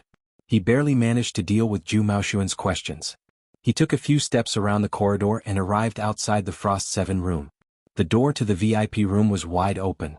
The beautiful guide was at the door, dealing with the questions of the customers inside. For a time, she was in a difficult situation. Why didn't you wait for us to leave before initializing it? Isn't Frost River Reality supposed to preserve the data of all VIP customers? Canceling or renewing a subscription is very normal. We admit that we lost our reservation, but we haven't even unloaded our equipment. We haven't even left the door. Why are you doing this to us? We won't make things difficult for you. Where's Yinlu? You can have her come over and communicate with us. Fan Chu's heart was filled with bitterness when he heard the name Yinlu. If he really did attract that person, then his position as store manager would be pretty much abolished. He was a clever person. Although he had not entered, he had a general understanding of what was going on from these snippets of conversation. In the end, it was a disaster caused by him forcefully cutting the queue.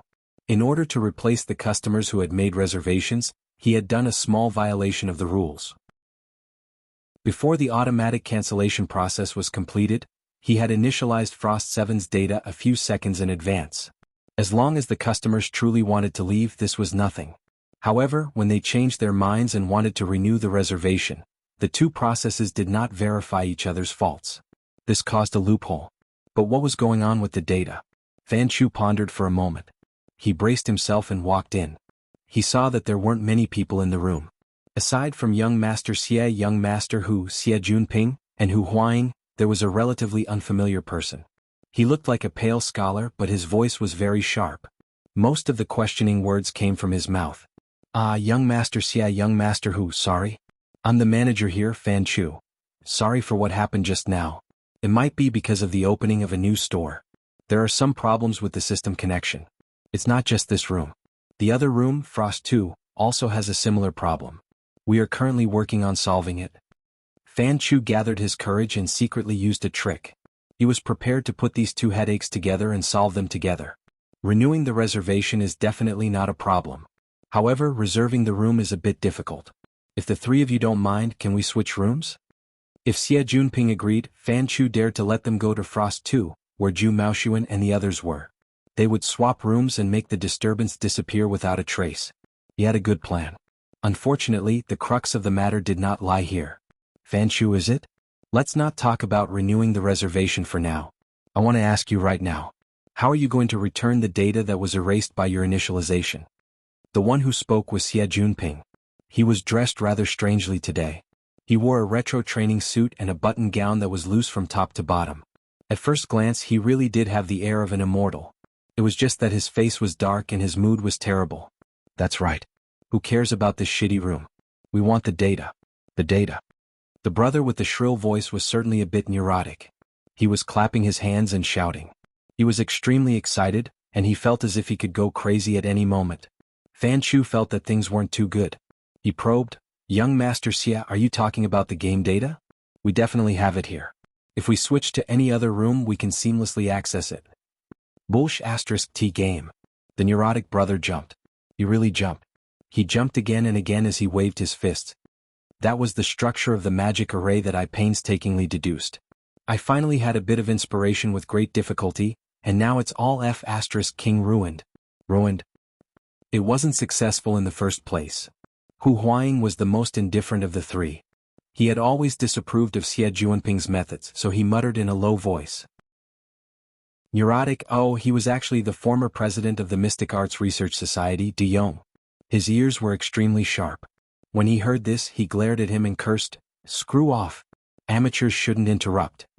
Hu Huaying was too lazy to bicker with a neurotic person. He just silently gave him the middle finger. Xie Juanping's face was still dark as he stared at Fan Chu. We used the projector in the VIP room to make changes to the design. We tossed and turned for the better part of a day and we were close to success. Then, with your initialization, everything was wiped clean. And these are things that I will have great use for very soon. Tell me clearly right now. Does your system automatically save them? Can I get my data back? Fan Chu's forehead was beaded with sweat. He knew that this matter would not be easily resolved. In the end, he did not dare to answer directly. He could only say, "Young Master Xie, I will immediately contact the technicians and do my best to give you a satisfactory answer." Xie Juanping's feet moved. Based on his previous temper, he would have already kicked him. However, this period of abiding by the precepts and cultivating still had some effect. The nameless fire stirred and was actually suppressed again. He silently recited, "Abiding by the precepts and advancing diligently, restraint comes first." Then he no longer paid attention to Fan Chu and turned to Du Yong. "Sissy, who else do you think can do it according to the previous draft?" Du Yong was irritated. He paced in place, grinding for a long time before saying, "When it comes to the mystic arts, I still rather admire Tang Yi. Then contact her and ask her for help." Du Yong gaped.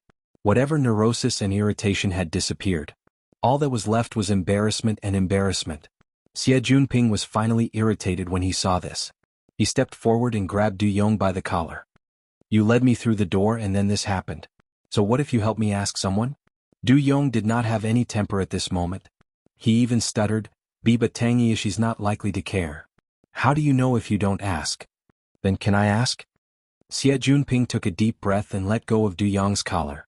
He took 2 steps back and massaged his temples and thought for a moment. He dialed a number through his wristband. After a few seconds the call connected.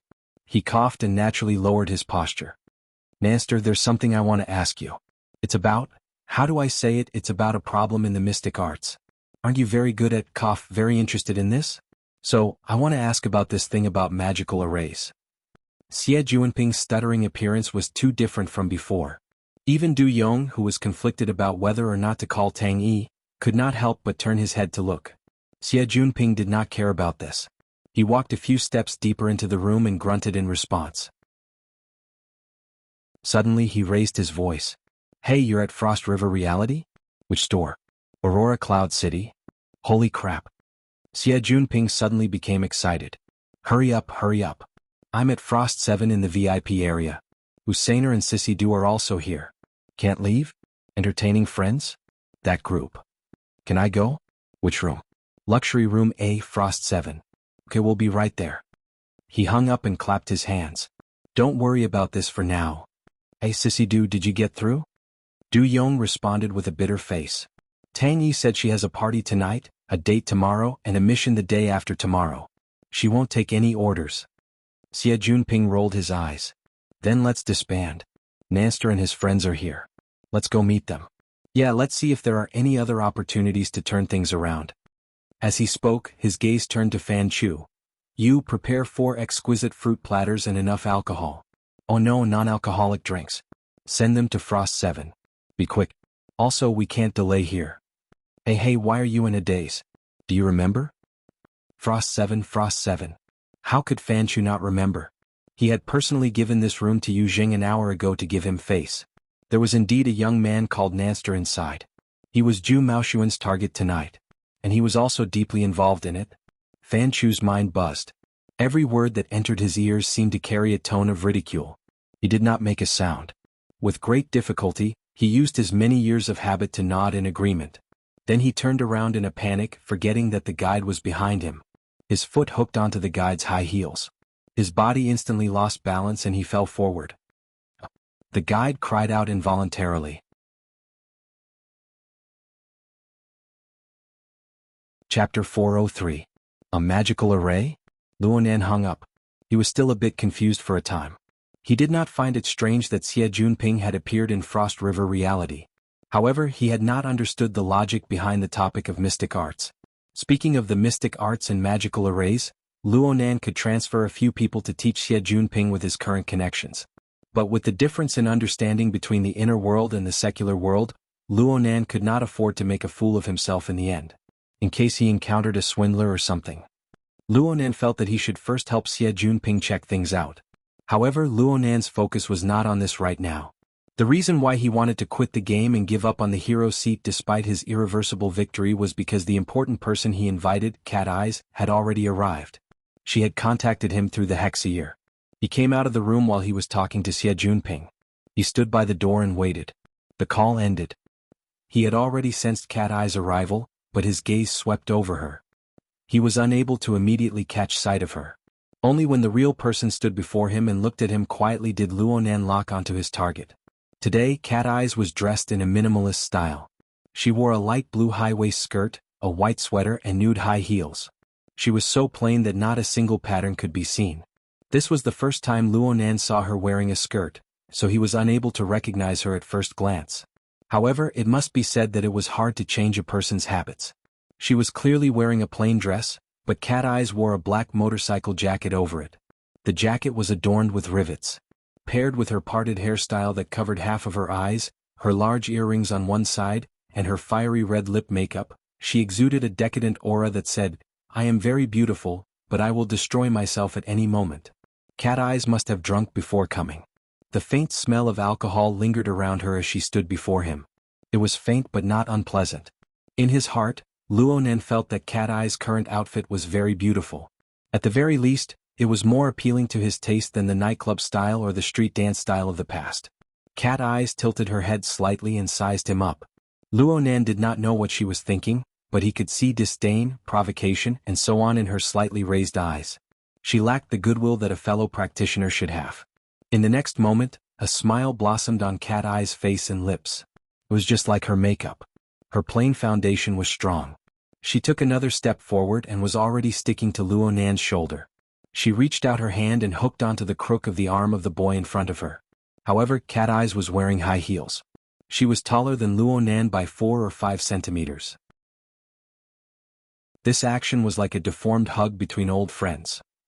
In short, it was very intimate.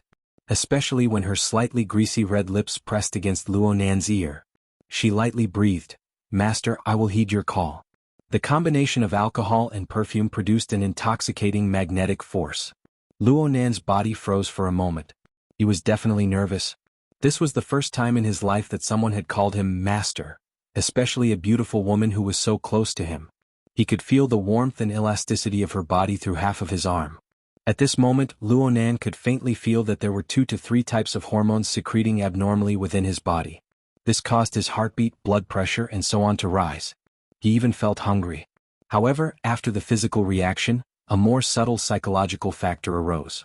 He couldn't distinguish more details, but he was unusually sensitive to the stimuli that caused it. His body did not move, but his eyes passed over Cat Eye's shoulder and stared straight ahead. He whispered, "What did you call me?" "My master, the man who dominates me." Cat Eyes let out a low laugh.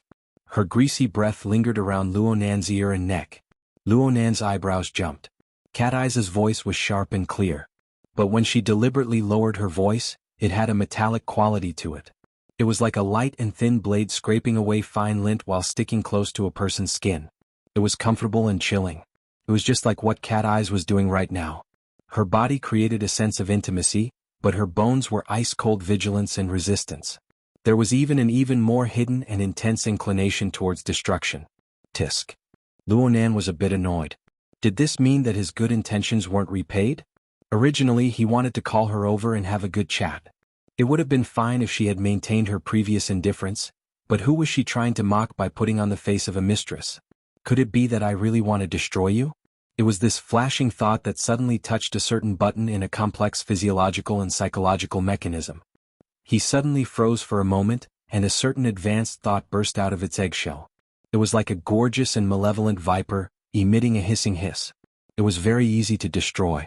This thought was born, and the first thing to respond was his body's instincts.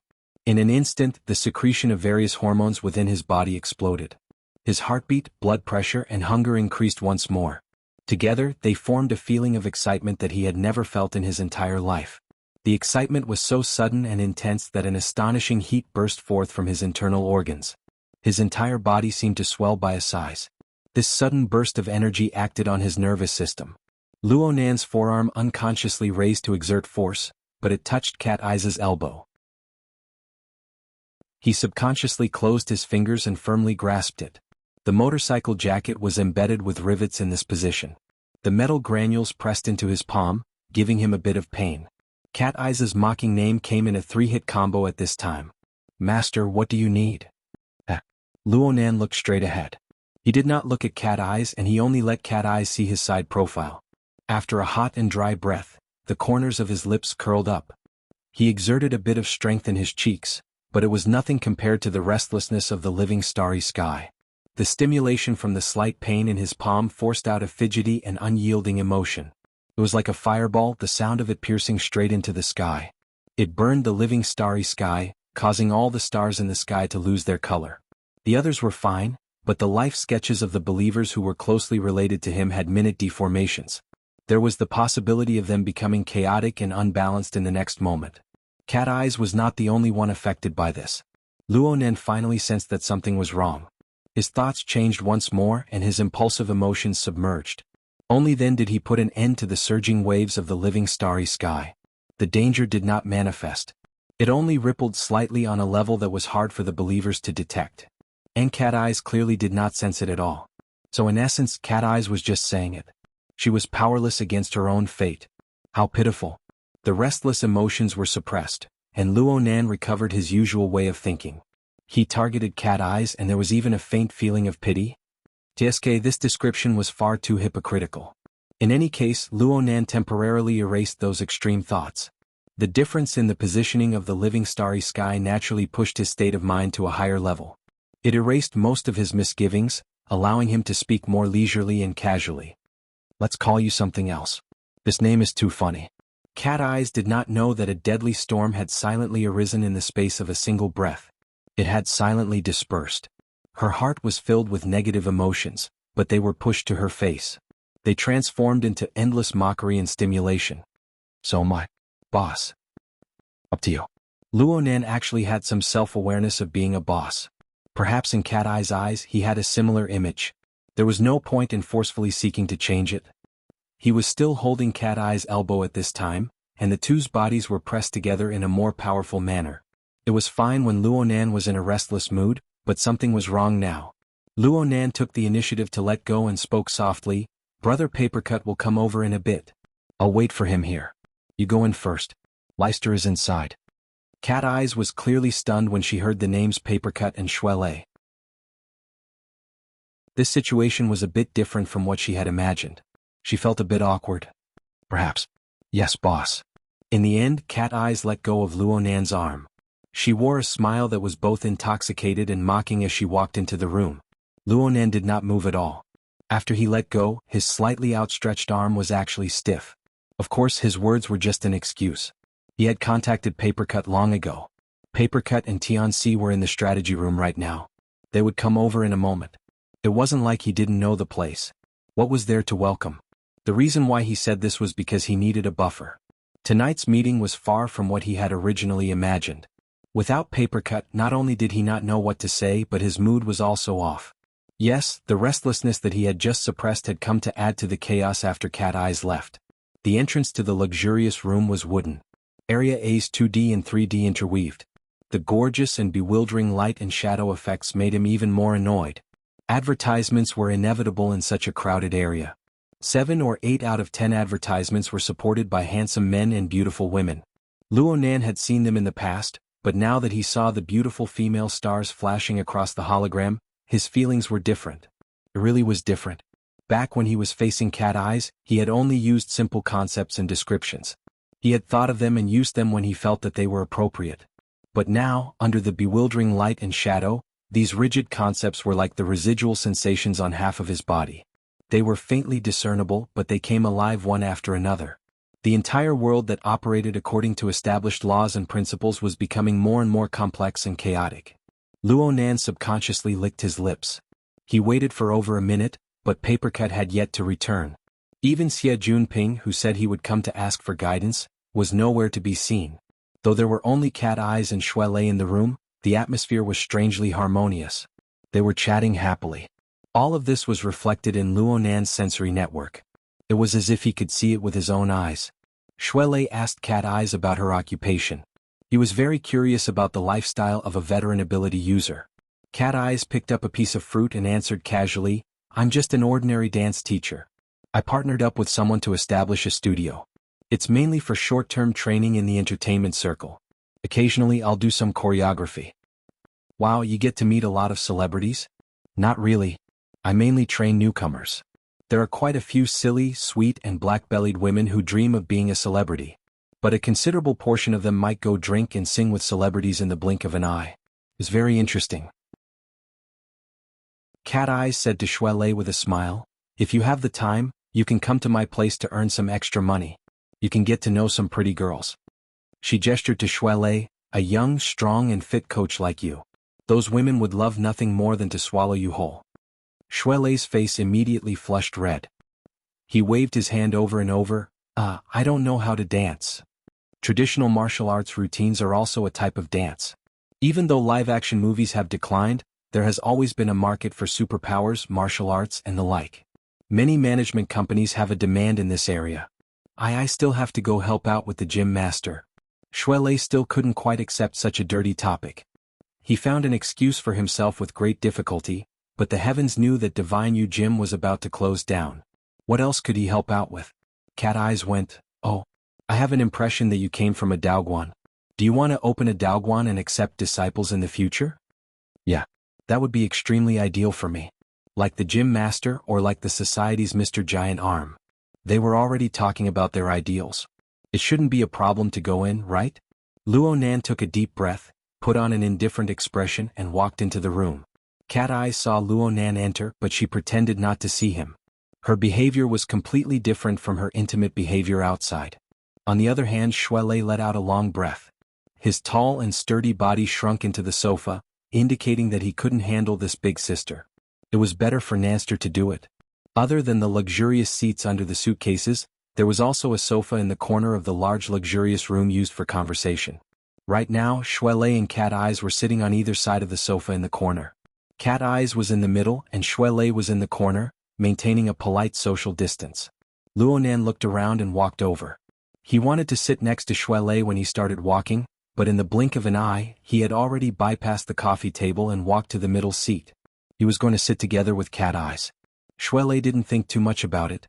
He picked up a canned drink from the coffee table and tossed it over. He said, "You haven't even eaten the fruit platter yet. If you put any more, the taste will change." Luo Nan caught the drink and conveniently sat next to Cat Eyes. The sofa must have been too soft. His body sunk down the moment he sat down. The polite distance between them suddenly shortened by quite a bit. When he stretched his body to grab the fruit, he was once again pressed against Cat Eyes' body. He didn't know where he touched, but he felt as if his shoulder and elbow had been electrified. Moreover, perhaps it was the stimulation of the gastric juices, but his mouth was secreting large amounts of saliva. His cheeks and the corners of his mouth were numb, and even his breathing had changed. Was he nervous? Or was he enjoying it? Luo Nan wanted to do a bit of self-analysis, but the train of thought in his mind was too chaotic. It couldn't even compare to when he wanted to destroy someone earlier. Cat Eyes didn't utter a single word. Luo Nan took a sliced apple and took a bite. He didn't feel anything, but his saliva secreted in large amounts once more. Yep, it was sour. At this time, Cat Eyes picked up the canned drink and shook it. "This thing is boring. Do you have alcohol?" "I remember that there's some in the fridge." Shuelei immediately got up to get it. He looked at it and said, "There's only a bottle of whiskey left. Do you have ice cubes?" "I have a can." "If you do, then bring it over. Also glasses. I want 3. "Ha! You guys come too. What's the point of drinking alone? We're all underage." Shuelei expressed that he was an obedient child. Cat Eyes laughed wantonly. "Minors don't drink because their organs haven't fully developed. The stimulation of alcohol will bury hidden dangers. But you guys are already ability users. What are you afraid of?" Shuelei was a bit conflicted, but he still tossed and turned in front of the fridge. Cat Eyes took advantage of Shuelei's back facing her to lean toward Luo Nan. Her red lips whispered by his ear, "Boss, if you want to take advantage of me, hard liquor is a good reason. This is my suggestion." She laughed as she spoke, releasing a seemingly never-ending stream of mockery, not only toward Luo Nan but also toward herself. Her slender neck leaned forward, and her half-length hair fell down like a thin curtain. It was the only thing that covered the two's faces. The fragrance and smell of alcohol entered his nose in the most direct way. Luo Nan's mind buzzed for a moment. His internal and external senses were all warped. He only remembered turning his head, and his lips streaked across the smooth and slightly damp curtain of hair. He touched the side of the exquisite and smooth forehead and stopped there. It was hard to continue, but he was unwilling to move away. "Nanster, I'm here." Xie Junping pushed open the door in a hurry, guiding the bewildering lights of Area A. It just so happened to shine on the bodies of the two figures on the sofa. His footsteps slowed, and Hu Huaying bumped into his back from behind. Then Mo Han's clear voice rang out behind them. "Hey, who are you guys?" Shui Lei, who was furthest inside, turned his head. Then his hand shook and a small portion of the alcohol poured over the ice cubes in the glass. A small portion spilled onto the carpet. The luxurious room suddenly became lively. For the fastest novel reading without errors, please visit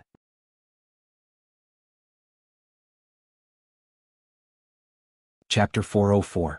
Luo Nan felt like a dog. Xie Junping and his group didn't show up when he needed them. But when it was the most awkward time, they danced around happily. It was fine if they came, but Mo Peng and Mo Han didn't have fun at the reality battlefield in the uncanny valley. Why did they come back? Actually, Mo Peng and Mo Han came back because they were worried. They didn't understand. Why did Luo Nan fight so well in the hero seat and then give up in such a great situation? His wristband said that he was fine, but how could it be accurate? Mo Peng and Mo Han came back and the others came back with a clamor. Only Yu Qin and Turner were missing. Those two were probably embarrassed by Yu Zheng's actions and deliberately hid. But who could compare to Luo Nan in embarrassment?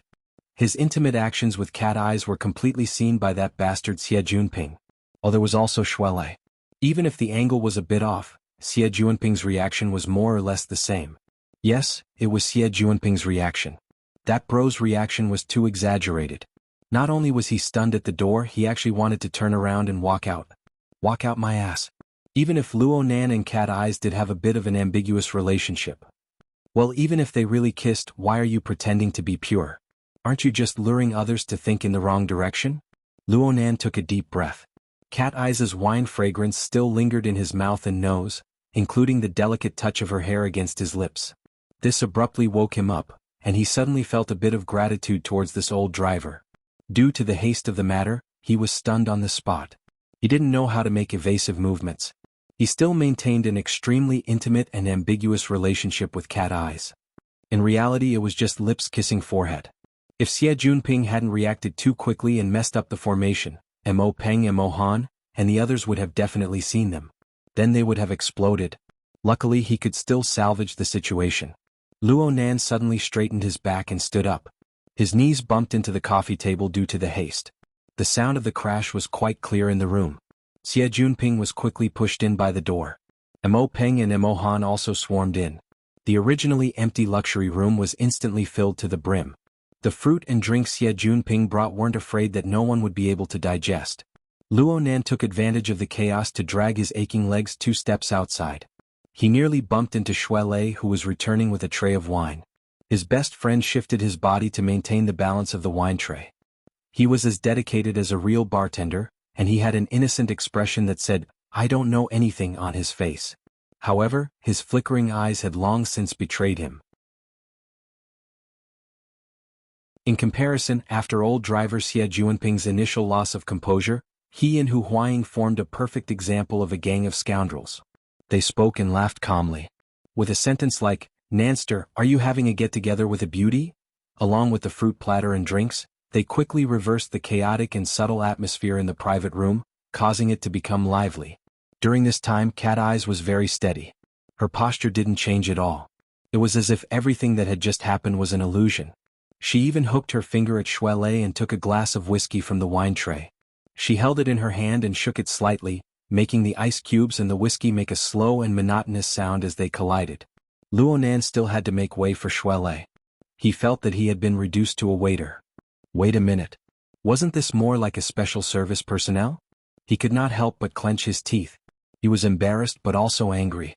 If Cat Eyes wasn't afraid, then what the hell was he afraid of? At this time, the majority of the people who had rushed and had their gazes fall on the sofa corner. They were already unable to see the situation. Cat Eyes sat alone on the sofa's main seat, while Luo Nan and Shui Lei stood together. There was a certain distance between the two. If one were to forcefully say that there was, then it would probably be that Cat Eye's makeup and actions were extremely mature and charming. It caused several young men and women to stare stupidly. Then, the gazes of a portion of people were attracted by the alcohol set that Shui Lei was carrying. Tong Hui of the Gray combo hit the nail on the head with a single sentence, the Audiobook classic. Wow. You guys actually opened the original whiskey. The alcohol content of this whiskey was over 60%, and the taste was quite strong. It was certainly not suitable for young people to drink.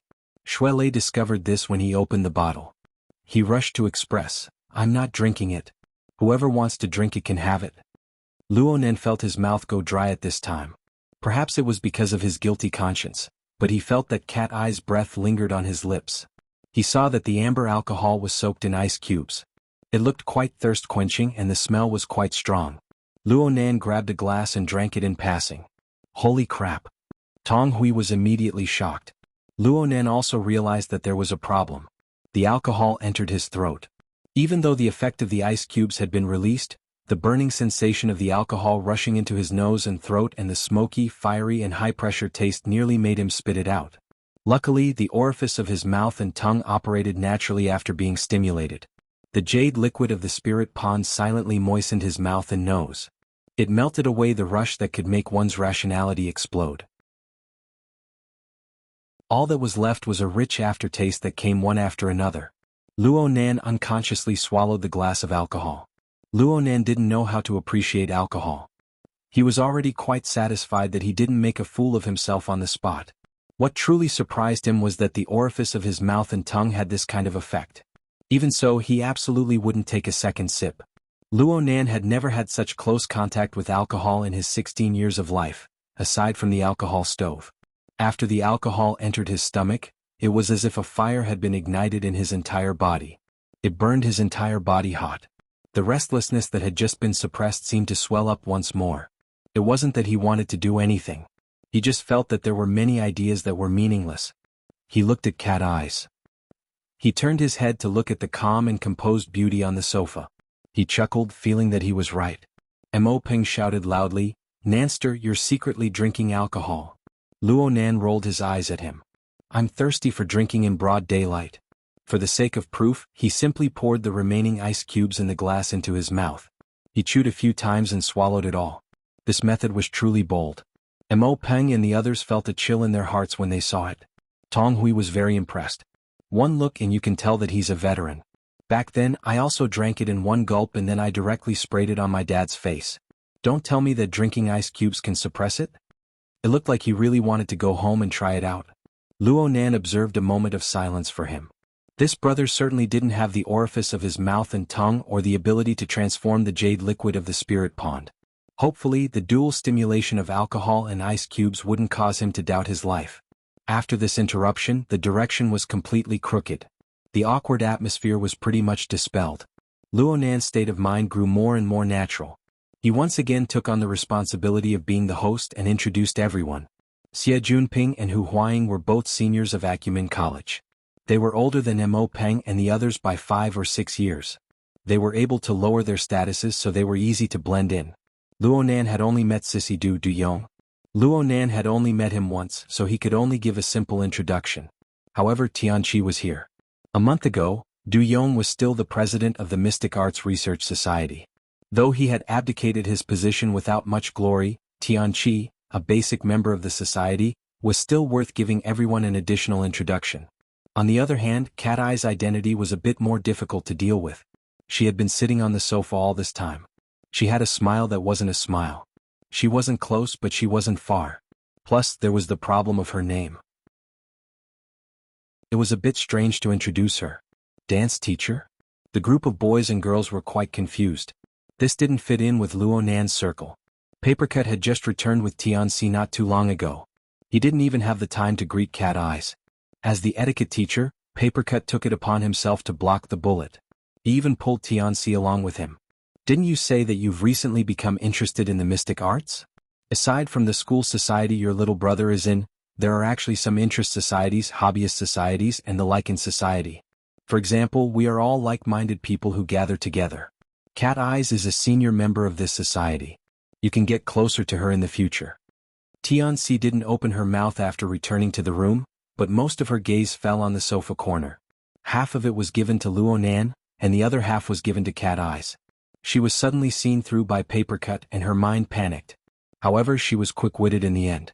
She immediately had the awareness to act as a shield. She immediately walked forward, bowed, and extended her hand across the short table. Hello, Sister Cat Eyes. I'm Tianxi. Please advise me in the future. Cat Eyes still hadn't gotten up from the sofa. She just extended her hand and lightly touched Tianxi's. She appeared a bit cold. I can't say advise you, but since you've entered this circle, there are opportunities to exchange experiences. Tianxi smiled warmly. I haven't officially joined yet. Is the day when you're involved with a certain person still far away? Tianxi was a bit startled. She locked gazes with Cat Eyes in the next moment. She only felt that her hair seemed misty, but it was actually cold, clear, and sharp. There was also a subtle implication that said, I understand everything. Her heart clenched a bit. She was actually stunned for a time. The two extremely beautiful women looked at each other across the short table. The scene was clearly extremely gorgeous, but under the dim lighting, the dark tones quietly played the leading role. There was an instant when the noisy room suddenly quieted down. Then it was covered up by Papercut's pretentious Shanghai laughter. Papercut had done quite well, but he had underestimated the power of the young's imagination. It's a bit weird. Mo Peng and Mo Han whispered to each other. Did you notice? Nanster seems to know only big sisters. Oh, maybe it's aunties? How heartbreaking. Luonan held back his laughter and glanced to the side. The current Cat Eyes was indeed decadent. Her flame-red lip makeup and her hairstyle that covered half of her cheeks were very flirtatious.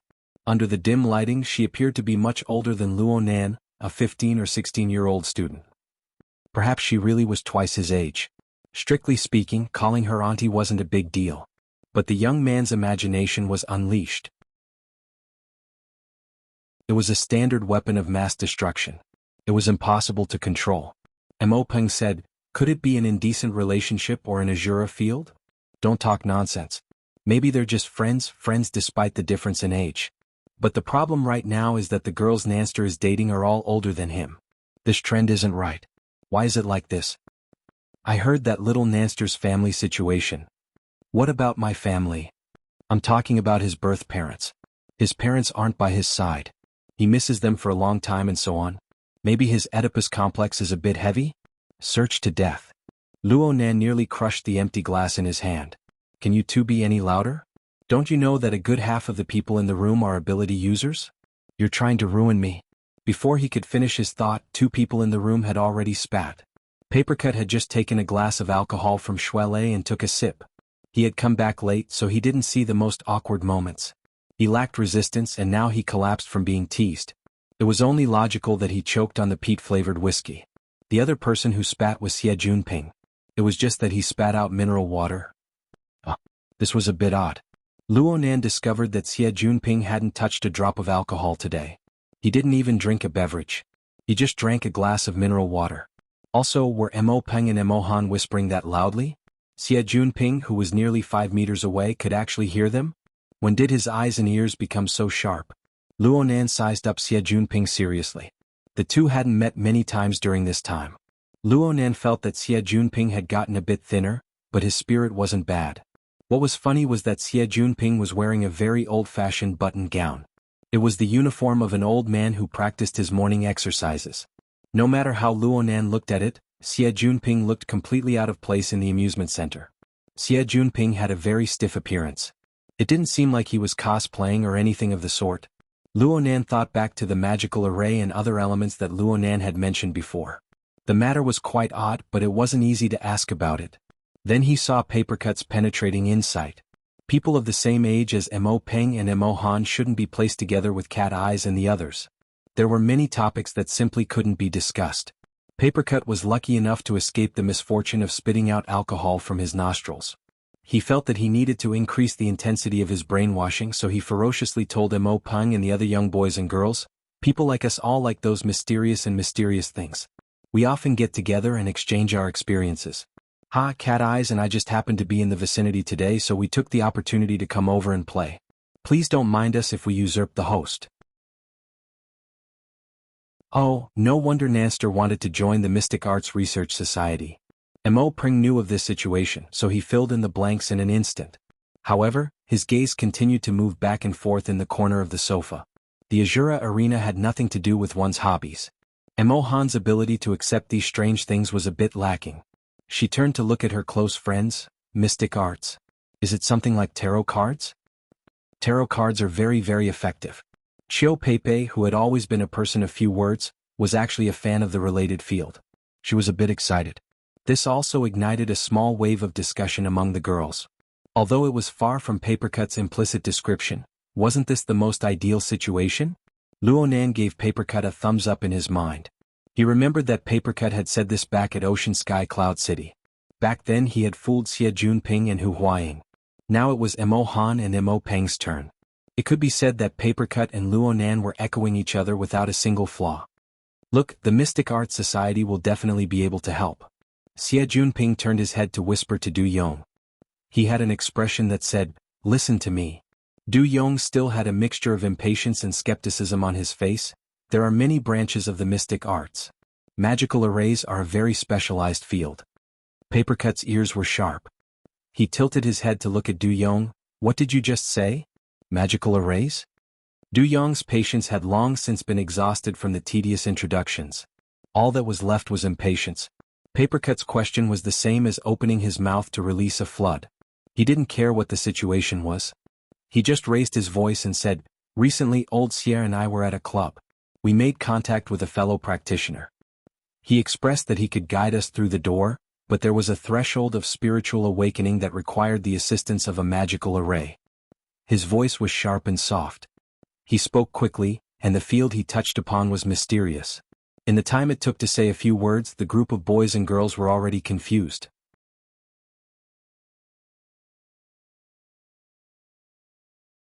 Chapter 405. Seeing this, Papercut gave Du Yong a meaningful glance.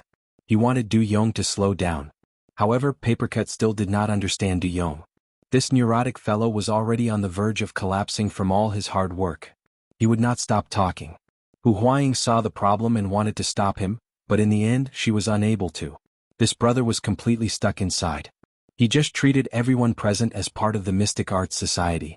He minded his own business and said, "Let me use the projector." He fiddled with his wristband and connected the data to the projector. A dazzling complex diagram appeared in the center of the room's gaming area. It was a combination-type magical array, and it looked quite complete. The magical array was roughly divided into 4 layers.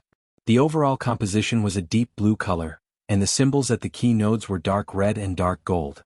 The overall color of the array was restrained, but it was very gorgeous. Wow! Mo Peng and the others gasped in surprise.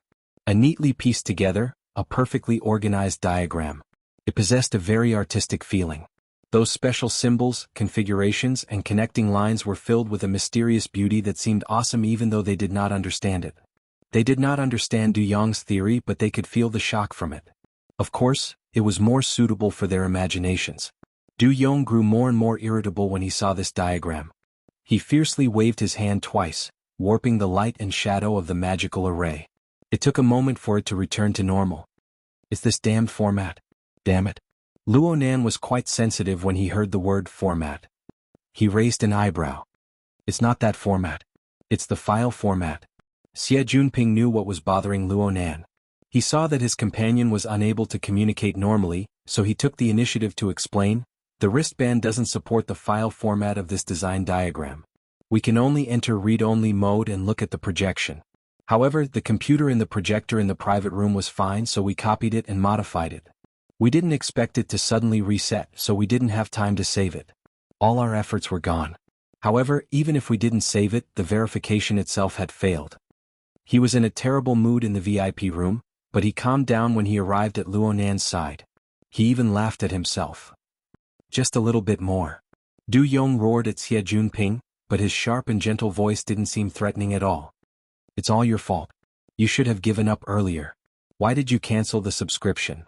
Xie Junping spoke to him kindly. "You've already tried more than 10 times before. Do you remember what Tutor said? If you make the same mistake 3 times, it will exceed the limits of rationality. You are full of dochi after that. I think it's not wrong to ask you to calm down." It's rare to see Xie Junping reasoning with someone. Luo Nan snickered to himself, but Papercut came over and whispered, "Do you think of anything when you see this thing?" "Yes, something not so good." Luo Nan knew what Papercut was talking about. Last time at Fudong Main Street's Frost River Reality, it was also a magic array.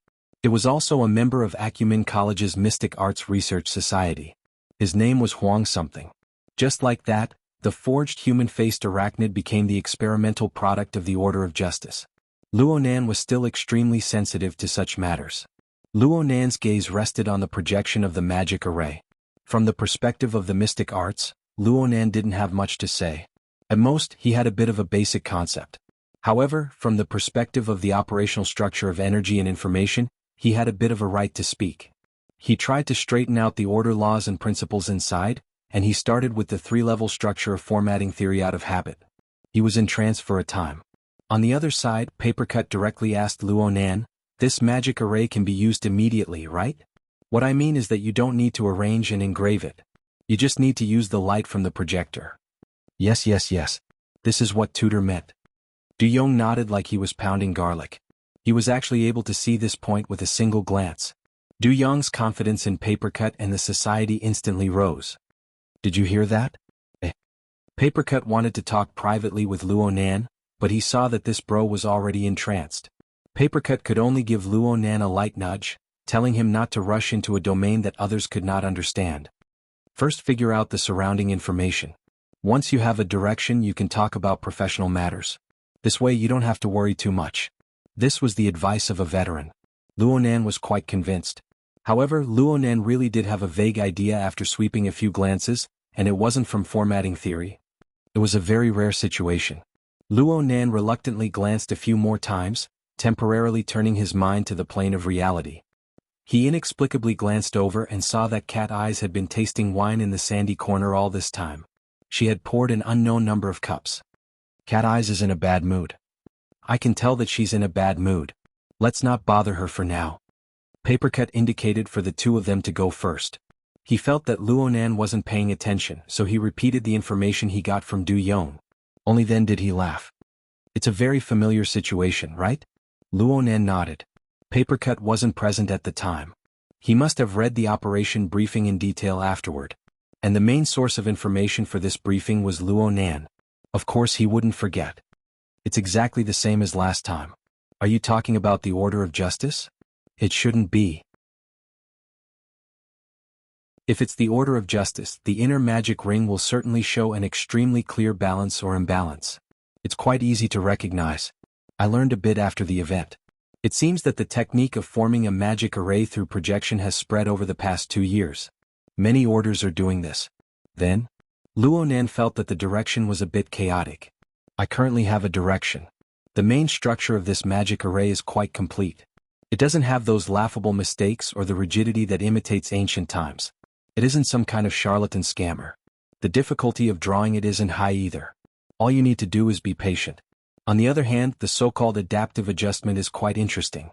It tests one's spirituality and creativity in related fields. It looks like a written entrance exam." Is the order recruiting? It's spiritual awakening.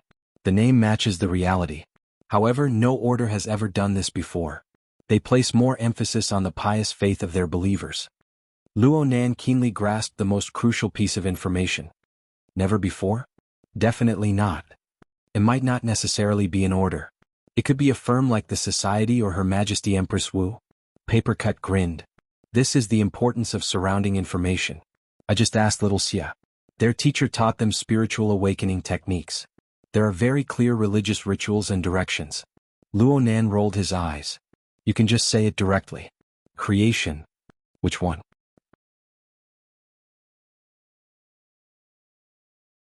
Chapter 406. Do they really think they're the creator? Luo Nan was astonished. They sure have a big tone. Is it some world-class order? This is where the problem lies. Papercut shrugged. I just did a search. There's no relevant information in the database. Neither the society nor the military and political departments of Xia City have any records of this. In other words, it's very likely that this is a new order, a new power that hasn't entered everyone's line of sight. Aren't you going to consult the secretary about this new information? Luo Nan blinked. Sister Yuan? Trouble her? Is this a rare situation? Papercut nodded. New orders that are so organized right from the start are indeed rare. Actually, there have been very few new orders in recent years. After all, the area covered by the inner world is growing larger and larger. You know what I mean? Luonan really did understand. As the influence of the inner world on the society of the modern world grew stronger and stronger, their ability to unearth and nurture talents was enough to minimize the existence of undiscovered pearls. Under these circumstances, an extremely mature new order suddenly popped out from a crack in the rock. Everyone couldn't help but think in a more conservative direction. Luonan was about to contact He Yuan, but he had second thoughts. It would be best to let her take a look at the magical array. It could be considered a reference. He tried to communicate with Du Yong. Can you make a copy of the magical array? No problem. Du Yong was so straightforward that it was suspicious. Xie Junping gave an additional explanation. According to what the instructor said, the matter of spiritual awakening should be done by gathering the wisdom of all parties. There should also be the help of friends to obtain the best plan. There's no need to be so secretive and secretive. It looked like a very open-minded order. Luonan and Papercut glanced at each other. Papercut asked in a seemingly casual manner, "Is it convenient for you to introduce the instructor who led you in? Perhaps you know him." Xie Junping was truly magnanimous to a certain extent. He didn't even stumble. His last name is Wan. We all call him Dean Wan. He works in a welfare home in the Forest Wall district. He's truly capable. This sort of information acquisition simply didn't give one any sense of accomplishment. Luonan was shaking his head when a light bulb suddenly flashed in his mind. A scene appeared in his mind. It was the memory of him controlling ink to probe the Forest Wall district last week when he was outsourced scouting. He had once seen an ability user there. The ability user had the intention of preaching and preaching. Even children as far away as Trigate District went over to listen. Could it be that person? Of course, it was wrong to make random guesses, but the combination of preaching and Forest Wall area and other factors increased the chances of success. If it was really him, then that person's career would be much bigger than expected. Luonan didn't have any hard evidence for this conjecture.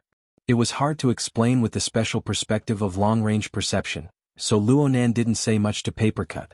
He received the document Du Yong transferred over and used the hexaear to converse with He Yuan. However, in the next second, the other side indicated that it was busy and the call was not connected.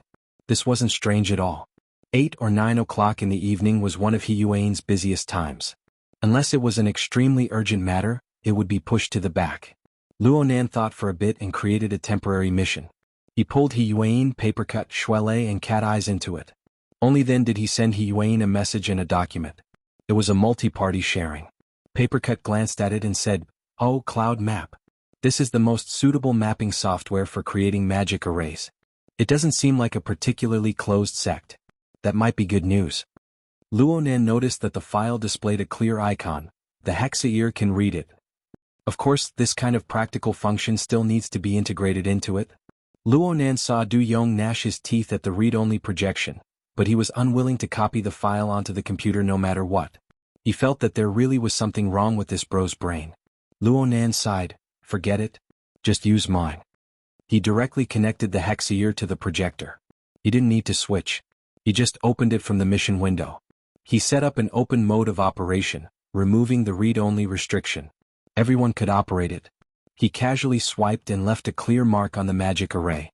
The mark was preserved. In the next moment he cancelled the mark.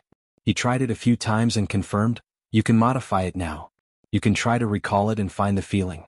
Let us see your train of thought. Relax, this will be preserved at all times." Luonan rubbed his fingers halfway through his words. He seemed to be deep in thought. The feeling of light streaking past was very interesting. It also gave him a more direct feeling toward the order and method of the operation of the magic array's energy and information. It made his already fuzzy inspiration become clear once more. His thoughts immediately sank into it.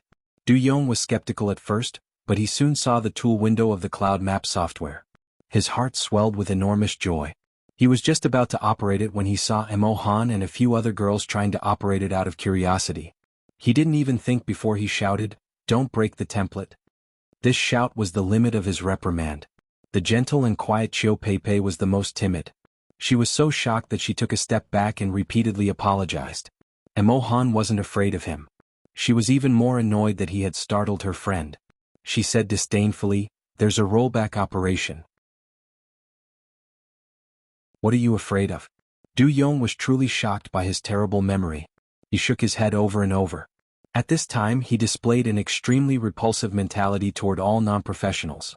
It was impossible to communicate with this kind of neurotic person. Papercut understood this point very well. He turned to look at the group of boys and girls. "You guys aren't going to play? We professionals. Enthusiasts can discuss it here." Emohan looked at him with wide eyes. Hey. Are you guys trying to clear the place and drive people away?" Papercut obviously wouldn't bicker with a little girl. He turned to ask Luonan, "How about we change locations first?" He felt that things like data migration couldn't be simpler with the Hexier. He could also logically separate people. Many things would be easier to talk about. But when he turned his gaze over, he saw that Luonan was staring at the magic array without looking away. Luonan turned a deaf ear to Papercut's suggestion. Papercut could only bump Luonan again helplessly. Hold on. It wasn't easy for Luonan to come out this time. He casually responded with a few words, but his gaze remained fixed on the structure of the magic array. He even extended his hand to touch it. Du Yong's tolerance toward this fellow traveler was much higher. He especially liked Luonan's ability to concentrate. He even had some expectations. He couldn't help but ask, "You have some inspiration?" "Yes, I have an idea. I feel that this magic array lacks a bit of texture." "Which one?" "Texture. The reality of matter." Luonan also needed someone to communicate with him. He observed as he organized his words, "If you view the magic array as a building, then the structure and lines are viewed as rooms and pipelines. Your template is more like a blueprint. There are no materials. There are no fillers. It's just a three-dimensional diagram." What Luonan didn't say was that the magic array that Huang had set up last time had a solid medium. It was intrinsically a level higher than this one. It wasn't the fault of the map. It was the gap between people. And this gap wasn't in mystic arts knowledge. Du Yong was the former president of the Mystic Arts Research Society. He was a level higher than Huang, who didn't do proper work. Then, it was very likely that it was thoughts, desires, and other existences on the mental plane. Luonan didn't continue this train of thought. He wasn't a believer of the order of creation. Faith and desires had nothing to do with him. He was more interested in other directions. Could this texture be replaced by other means? More specifically, by the power of the soul or the power of interference. Papercut didn't want to disturb Luonan when he saw Luonan's state. The world in the eyes of a genius like Luonan was intrinsically different from others. The angle and depth in which he looked at problems were greatly different. Inspiration formed from such a perspective was extremely precious. Who would bear the responsibility if it was destroyed? After a moment of hesitation, Tianxi took the initiative to take on the task of dispatching. "How about we go play in Area A for a while? Junior Luonan clearly isn't doing his job as a host. I'll entertain him so that he doesn't continue to lose face for our Acumen College." "Wow, Sister C is so heroic." Tianxi's deliberate derogation clearly suited the appetite of this group of boys and girls. It also lowered their rejection mentality to the minimum. It was extremely effective. On the other side, Hu Huaying wasn't stupid either. She echoed Tianxi's words. "I agree with Head Tian's words. The brains of this group of people who study the mystic arts aren't normal. The juniors of 6th High might think that our Acumen College is suffering from hysteria. It just so happens that there's a VIP room above us. We can't leave it if we want to. Let's move our position and leave this place for them to play with." The allure of the VIP room exceeded that of the luxury room. It was even stronger than the public area of Area A. Quite a few people's eyes lit up as soon as these words were spoken. Hu Huaying gave Tianxi a meaningful glance, telling her to look after them first. She turned her head to ask Xie Junping for permission. The VIP room was reserved by Xie Junping. The group of people couldn't enter the VIP floor without the appropriate permission. The group of boys and girls walked out the door.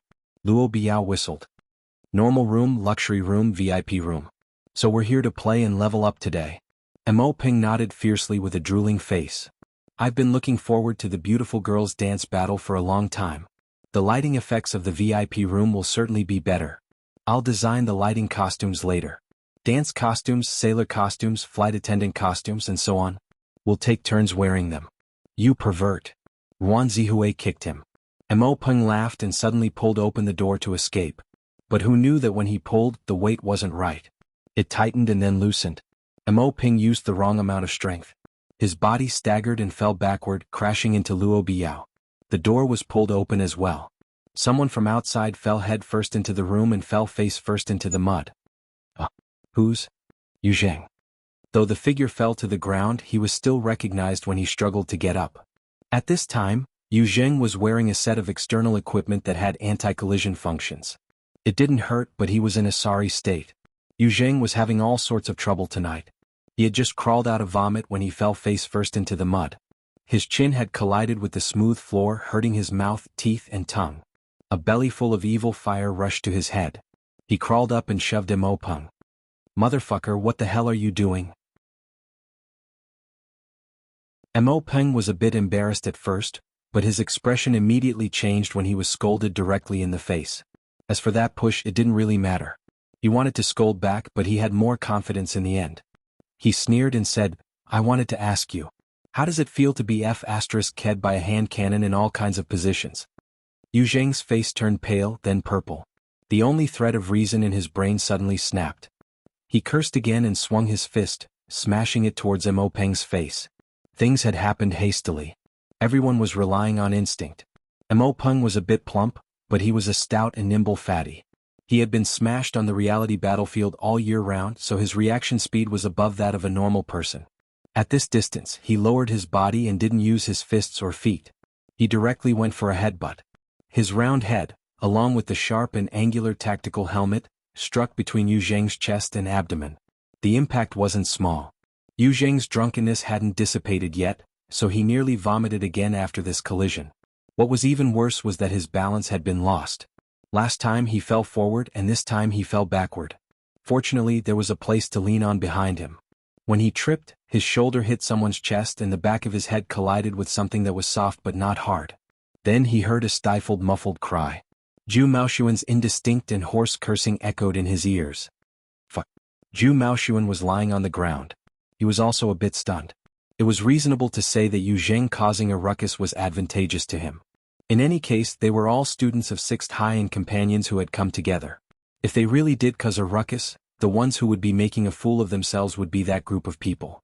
He could watch from the sidelines and taunt them a few times to take advantage of them. This was one of the best results he could think of. Even if Yu Zheng hadn't caused a ruckus, he would have urged him on from the back. But how did things suddenly turn out like this? After a brief moment of confusion, the feelings on his face and body finally had a realistic explanation. Yu Zheng was on top of him and sticky juice had splashed all over his face. The large cup of juice had even smashed into his head. Of course, the most painful part was the bridge of his nose. The back of Yu Zheng's head had smashed into it, and the bitter and fishy taste had mixed in with the juice and flowed into his mouth. It was clear that he had seen blood. Zhu Maoshuan could have dodged it. The elite society under his command appeared as a combat society most of the time. His skills were quite good. But the problem was that there were far too many people following behind him. There were 2 waiters carrying wine and fruit trays, and there were also 2 friends of scoundrels that he had brought along for the sake of raising his aura. The 4 of them blocked him tightly. No matter how good his skills were, it was impossible for him to break through. Sure enough, he shouldn't have come. What should have been a relaxing and pleasant journey of face slapping had turned him into the spearhead. That fellow Juling was not on the same path as him. That was why he had fallen into such a plight. It must be known that this was Frost River Reality Area A. It was one of the most densely populated areas in all of Xia City. This was especially true since this was Cloud City Water Village, a large residential area. The people who came and went were players from the surrounding colleges and high schools. They overlapped greatly with his life circle. He fell here with his 4 limbs facing the sky. His nose was overflowing with blood and juice was splashed all over his face. There seemed to be flashing lights all around him. There was no need for tomorrow. Tonight, his dignified appearance would be spread to every major college forum. This was Zhu Maoshuan's final rational thought. In the next moment, whatever face-slapping plan he had completely collapsed. Zhu Maoshuan roared as he pushed away Yu Zheng, who was still in a stupefied state. He struggled to get up and casually picked up the large cup of juice beside him. Disregarding everything else, he smashed it towards the most densely populated area in front of him. "I'll chop you bastards to pieces." A muffled crash rang out, followed by the screams of a girl.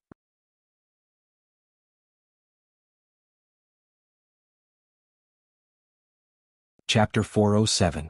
The matter had undoubtedly blown up. In a short few minutes, the parties involved, waiters, police, doctors, and a large number of onlookers filled Area A of Frost River reality to the point that not even a drop of water could trickle through.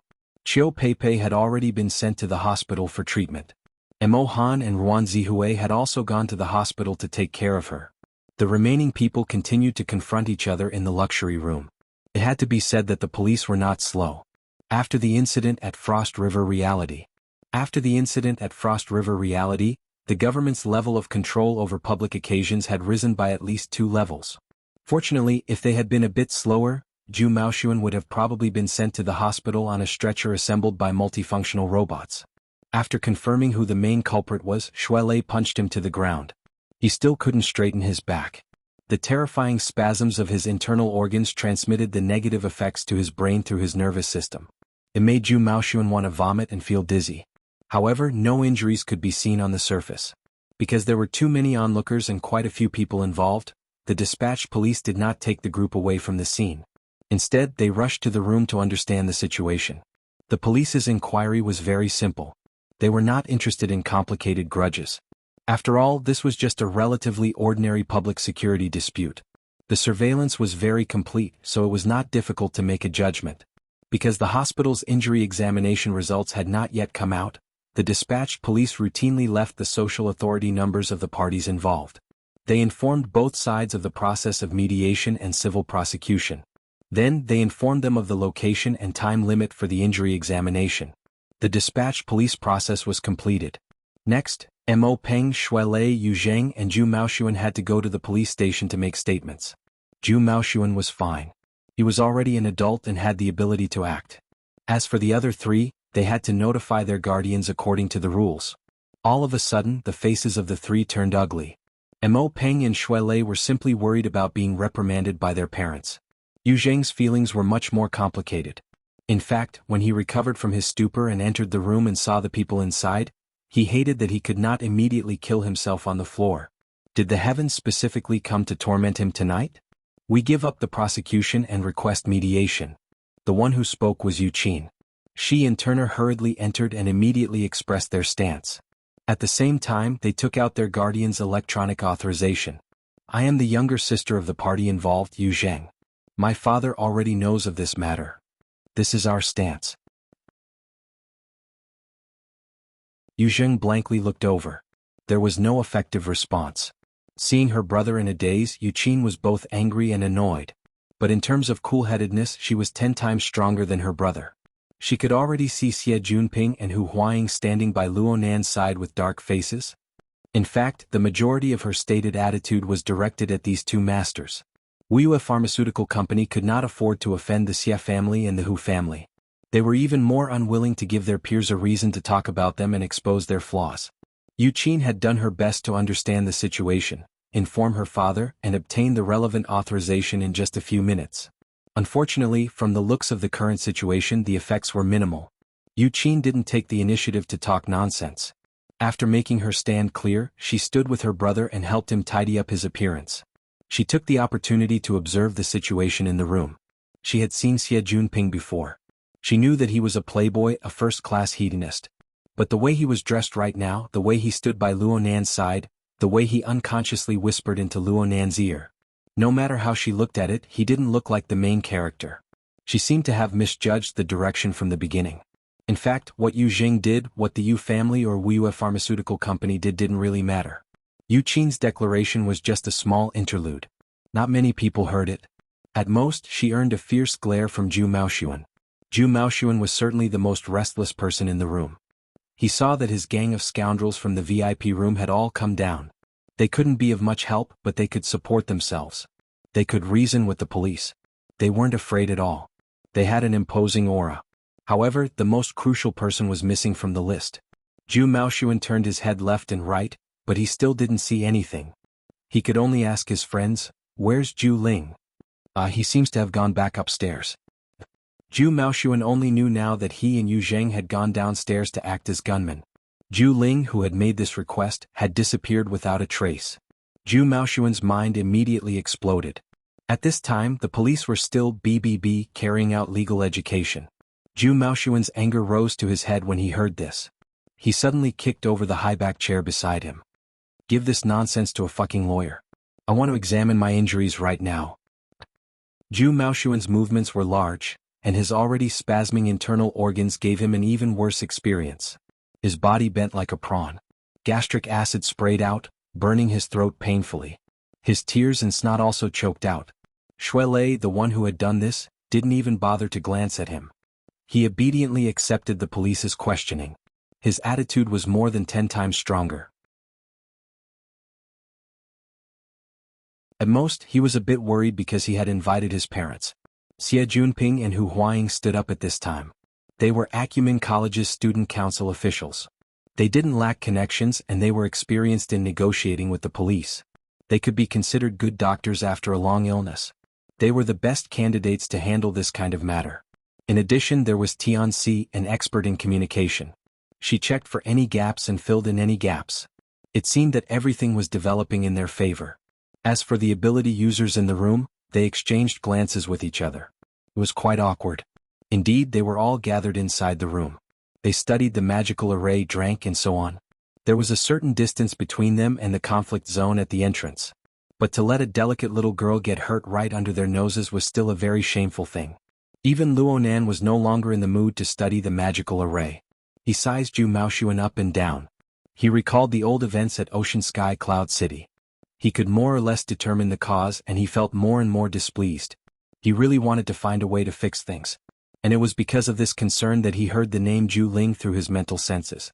Judging from Zhu Maoshuan's intense emotions, it seemed that the situation was more complicated than it seemed. Actually, Luonan didn't need to think about the current situation. However, he hadn't been of any use at all in the beginning, and it seemed that there wasn't much use for him in the future. It made him feel uncomfortable. Luonan's mind spun a few times, and he seized the opportunity to pull Xie Junping over. He asked, "Who's Zhu Ling?" "Zhu Ling?" Xie Junping shook his head. "I've never heard of him. He's not in this circle. Is he a relative of Zhu Maoshuan? Why don't you ask and see?" Luonan activated his living starry sky senses as he spoke, bringing the entire aurora cloud into the range of his senses. At this time, there should be about 10,000 people stationed in Aurora Cloud Capital. Sorting out the tracks of thousands of people would have been a painful process in the past. But right now, Luonan had an initial grasp of the warning senses of a closed system. It was much easier for him to divide them according to the level of threat. What he sensed was rather subtle. The strongest reaction of malice came from Zhu Maoshuan not too far away. Luonan should have discovered this a long time ago.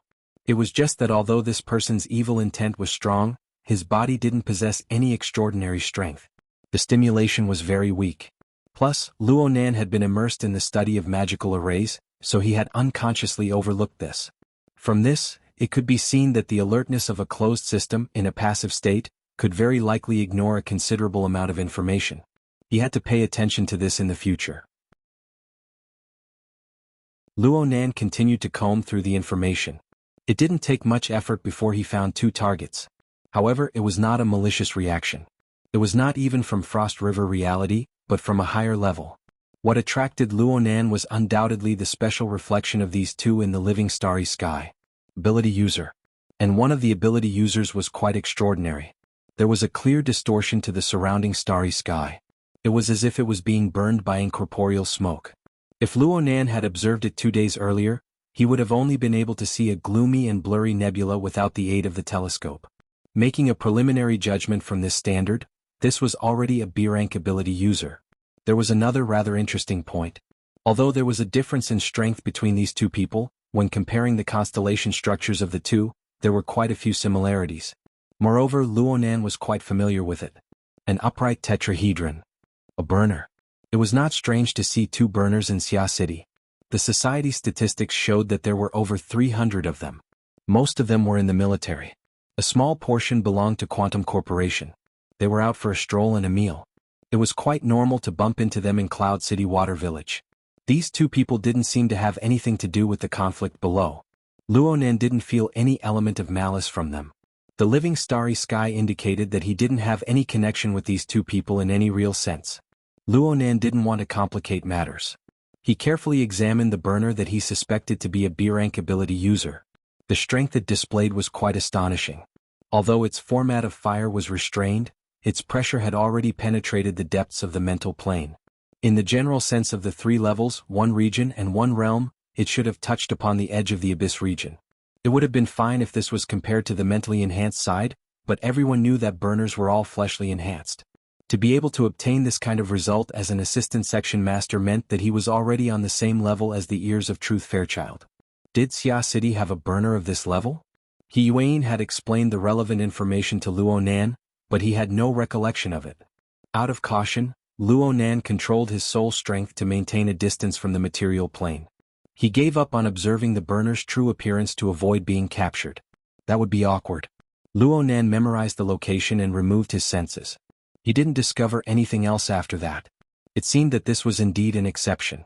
However, the appearance of a B-rank burner required his companions to be notified. This was to avoid sudden events affecting them. This was experience and it was also a principle. He Yuan and the others had been emphasizing similar requirements in their lectures for some time now. Luo Nan immediately published this information in the temporary mission window. There's a suspected B-rank burner and a C-rank burner. The two should be together. Their location is above Frost River Reality. You're tuning in to the Han Li's Wuxia Chronicles YouTube channel. We're so grateful for your support and don't forget to subscribe to join us on this incredible journey through captivating stories. Your generosity through donations truly makes a world of difference, as it's the primary source of revenue that allows me to expand and enhance this channel for you. Thank you from the bottom of my heart for being a part of this adventure.